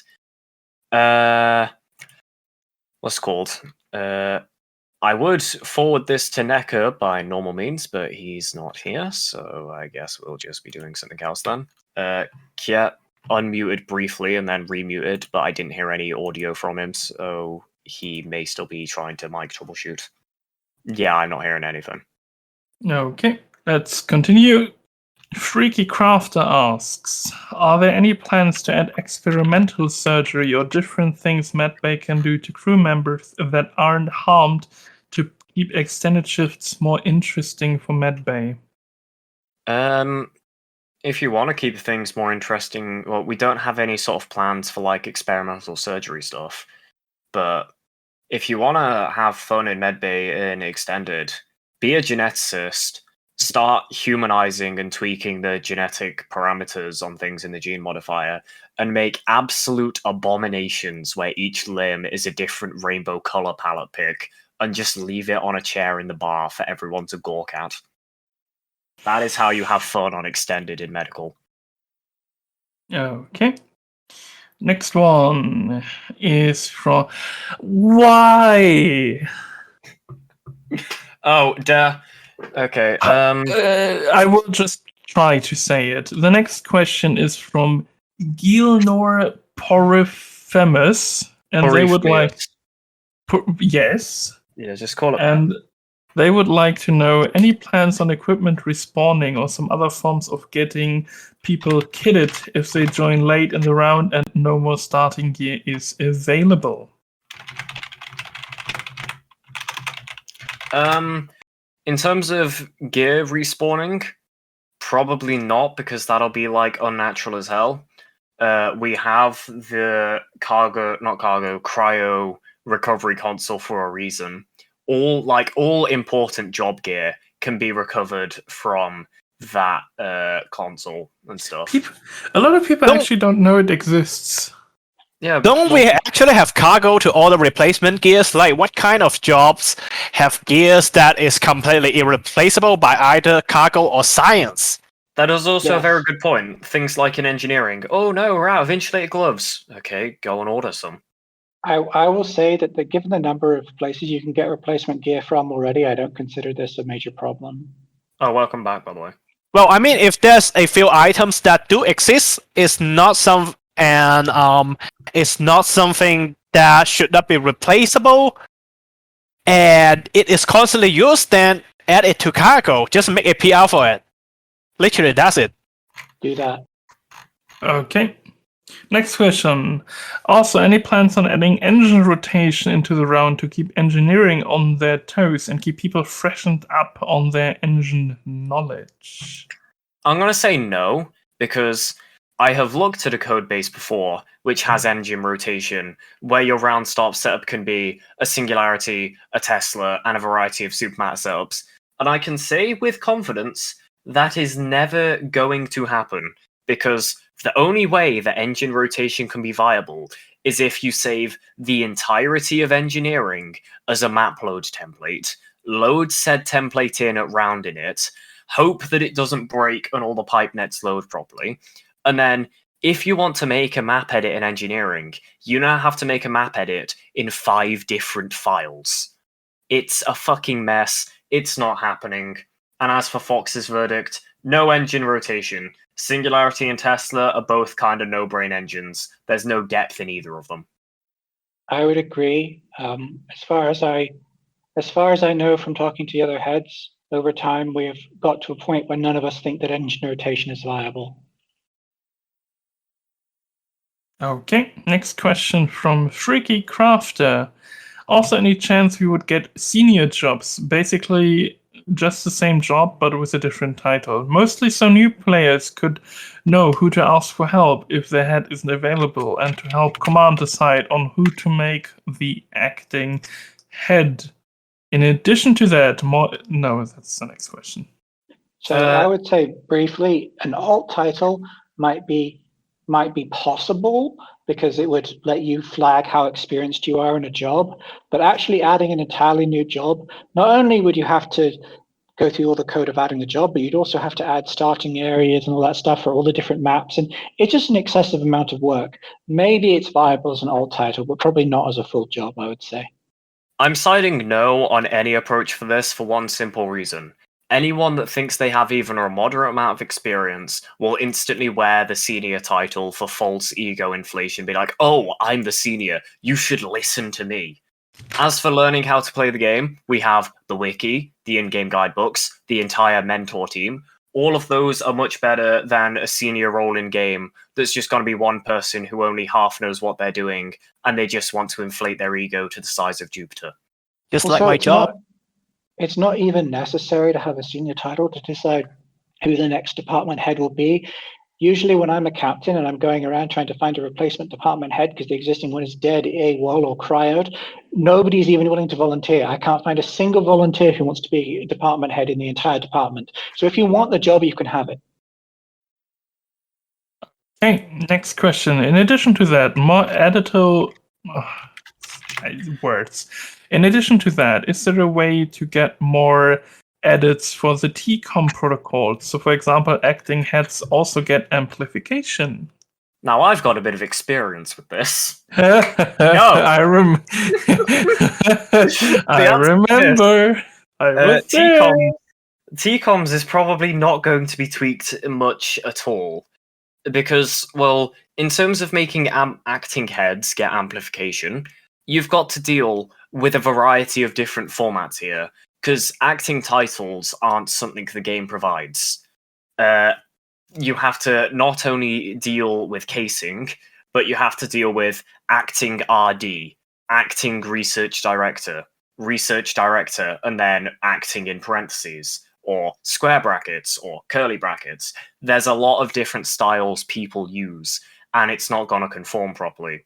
And as for other things to edit TCOMs with, old TCOMs was one of the most intensive things on the server. It often beat out atmospherics in terms of CPU usage, especially when scripting was still a thing.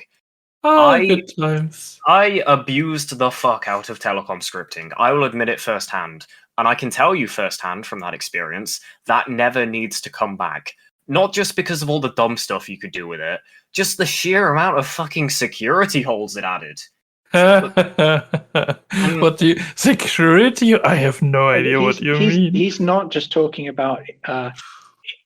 So there's in-game security holes, like you can upload you could back in the day upload a telecom script that let you spy on Nuki radio, and there's out-of-game security holes, like you could upload a script that might run with the privileges of Beyond and do bad things. Like no, so, what? Yes, no. why do you think we ripped it the hell out? I know, I was telecoms can there. die in a fire and will never come back ever. Quoting from Just- Fox, TCOM scripting is gone. Let bygones be bygones. Awful. I don't think this is a good idea. Yeah, let's just say when I was trial admin, somebody used it to to take over a round. Let's put it that way. Oh god. Moving on. Good times. Leand Frog asks, are there any plans to make station goals more engaging? I've made a post about this before, but I kind of got buried and overlooked. Instead of asking you to read the thread, I will sum it up real quick here. General issues. Goals are currently engineering goals rather than station goals, and you only receive underwhelming rewards. So I can kind of comment on this. These points seem reasonable, but really what you need to do is you just need to follow up more with individual heads to get basically a head who approves the idea of a rework, and need to find a developer, a contributor who's willing to actually code some of this stuff. And then once you've got those two things, you need to, mention a maint in coding chat and ask if they'd think it's a good idea. And once you have all the pieces in a row that can be developed, but it's really too big of a topic to go into here, because you could discuss the design of this for hours, and it really depends on can you marshal the support to make it into a reality. And I hate to say this, but given the number of things that we're dealing with, it's kind of up to you to marshal the support. If you just make a forum thread and then just leave it there for 6 months, it probably won't have anything happen. You've got to actively reach out to people, same as any other idea. Okay. Leanne Frog would also like to know BSA-specific issues. Use case is too niche, as in it's never really used, and it's always very isolated. Hold on. In terms of station goals, I do agree that they are quite limited in terms of things, and they do largely focus around engineering because all of them need rooms built and stuff, and Station Shields is just putting stuff in space. But the problem is, station goals, they're really difficult to balance because, well, it's potluck of which one you're going to get. So you can't make the station depend on the station goal, because then there's only a 1 in 5 chance of the round even being playable. However, you also can't make the reward overpowered as shit, because if you get that, anything that goes against the station will just get absolutely curb stomped because said station goal is overpowered as shit. They're in a really awkward place in game design, to be completely honest, and I don't even know what can even be done to start fixing them. Okay. BSH specific issues. Weird balance state where the points income is either way in the extreme or pathetically minimal. More an issue with power gen methods, but it's relevant to this as this goal is tied directly to power generation and rewards underwhelming. I will say that I have seen some of this with admins having to use dramatic admin bus to get it to what levels that they wanted. I do feel like this is again, like all of the things really in Leanfrog's post are things that require, get a head to agree with it, get a developer willing to develop it. Like we leadership, we're not going to be writing PRs to change the stuff ourselves. So you kind of need to find a contributor who's willing to write the code, get a head to approve it, and get a mate to approve it. Like that's really the process. Like we can agree with you about the issues that are here, but agree you isn't going to change it. You following this process will change it. Okay. Next question. Station shield specific issues. The definition of isolated, you just get a couple of crates from cargo and then fuck off into space. Supremely underwhelming function. Meteors are really not that damaging, barring the major event version of it, which is already very rare. And incredibly boring to set up and maintain. You just take them out to space and press a button on a console. For this one, I would say that at one point I did have a plan where the Meteors event would check whether the goal was Meteor Shield, and if it was, it would always spawn the more dangerous types of meteors, meaning if the station goal is meteors and you do not fulfill the goal, sooner or later the station has a good chance of getting wrecked by meteors. I think that would be more interesting. I'm not sure what to do about making actually building the shield more interesting, but at the very least that would make it meaningful in terms of impact. Okay, next question or raised point. DNA Vault specific issues. Balance is absolutely silly on this thing. Some powers are supremely busted while others are basically useless. Arm stimulus and leg muscles are busted beyond anything else in the vault, while powers like toxic adaptation or lung reinforcements are basically useless. Yeah, I can't argue with that. Yeah, I can't argue with that either. And I'm an IPC main, the DNA Vault's fucking useless for me. One of the things that bugs me the most about the DNA Vault is people getting multiple powers from it. I'm not sure if that's been patched out. That has been patched. Yeah. Even now, though, the powers that you can get are not very balanced. Okay. And they dropped a link to their forum thread. Please check it out. It's on page 3, Leanfrog. Just check out there. It's Leanfrog, I know. Okay, M. Breton 101 would like to know, can suit centers be turned on automatically in the beginning? Like have it as a tangible option in the character select screen? Personally, I think the default option should not be automatically turned on. Instead, it's an option that players who know what suit sensors are used for cannot deal with forgetting about it in the beginning of the round. I'm going to quickly jump in with this and say there is a reason that it's not a preference. And that is because, well, the whole point is remember to turn on your suit sensors at round start. A lot of people will probably even have macros to do this. I do, to bring up the UI for it. But it's still something you have to physically do. Having everyone be able to just instantly set them as being on at round start sort of makes things really painful for antags because, well, they're going to have to double check even further that this person definitely doesn't have their suit sensors on. And it removes a lot of the randomization at the start. Quick. Fox's verdict on this is basically not in favor of them defaulting to on or being knowledge based. I'd rather them all be off or it being a distribution of on and off as it currently is. Them being on by default is going to make things pretty iffy for antags. The whole reason it's randomized is to prevent meta. If things are all on or all off, then the person who stands out is more suspect. Thus, randomization on a distribution works better for balance and, more importantly, cutting down on meta. Fox is right. Quick interjection. One person has to leave. Everyone, Landelo, Yeah. the stage is yours to say goodnight. Well, I do indeed have to leave. Thanks everyone for being in this meeting, and I'll see you all around, of course. Voice chat, game, anywhere. And DMs is always open. And have a nice meeting. Thank you. Continuation of Thank it. you. That's it. Okay. Now, next question is from... look at that. That's a nice, easy nickname. F Rank would like to know... Why are you like this? I mean, They clowns. are a clown. Okay, this is a very late question, so won't cry or get angry if it doesn't get answered. Well, too bad.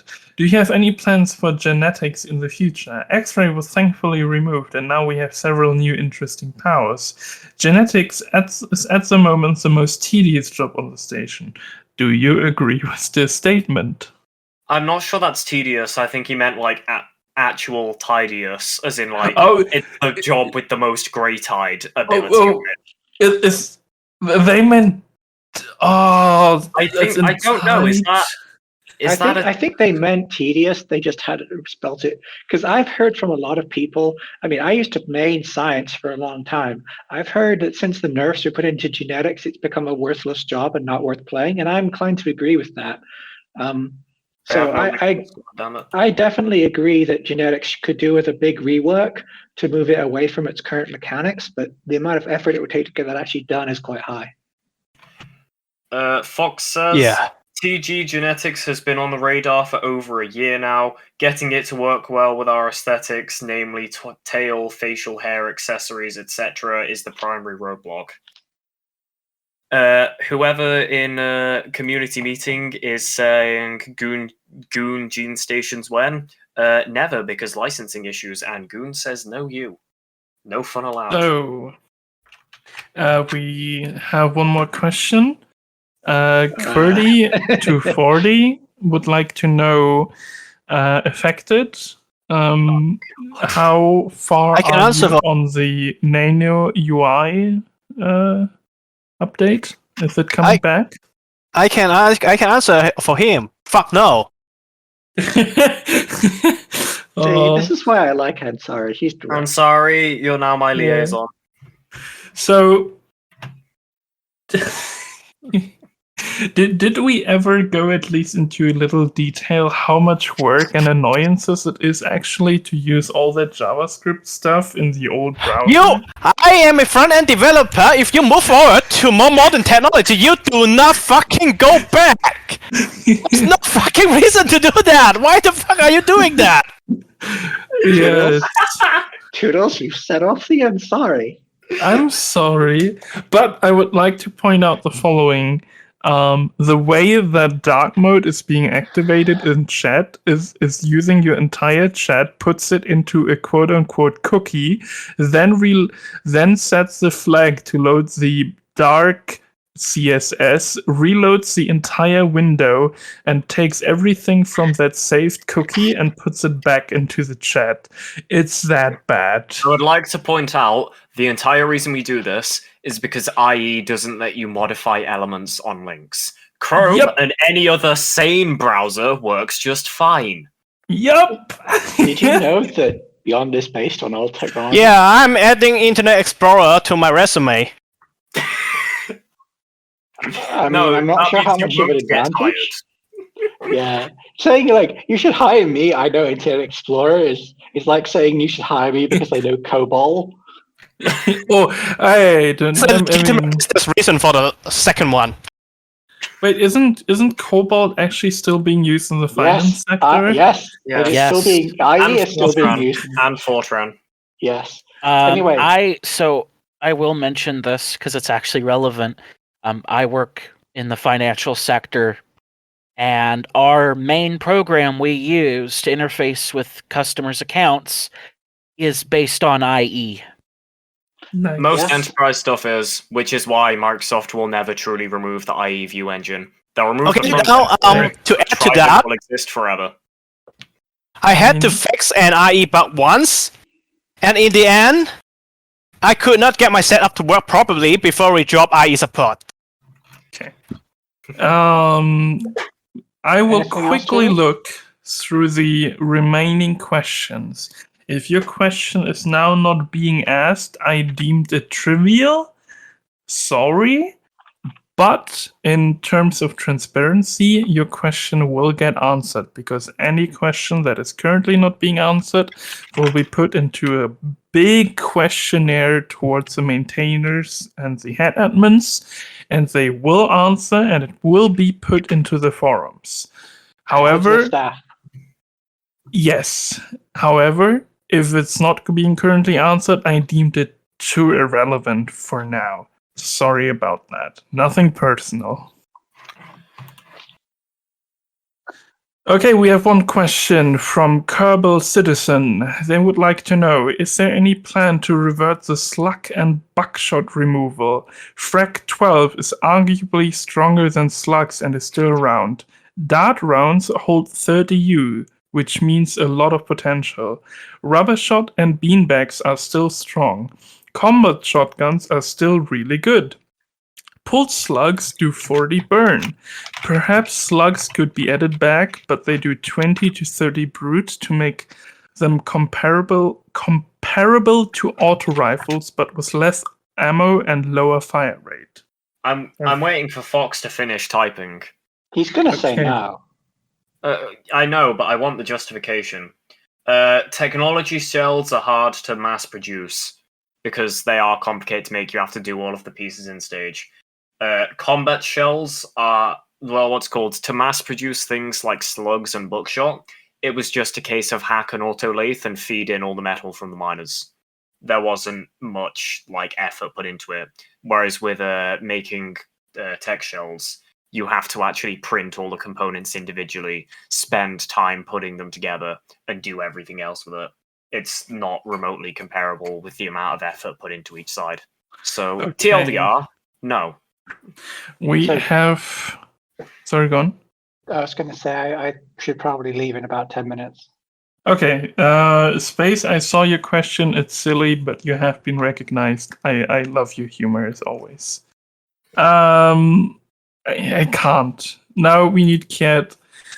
Let me look through it. Don't get me wrong. I love the 6 hours meeting, but I did have other stuff scheduled today. Yeah, So- same.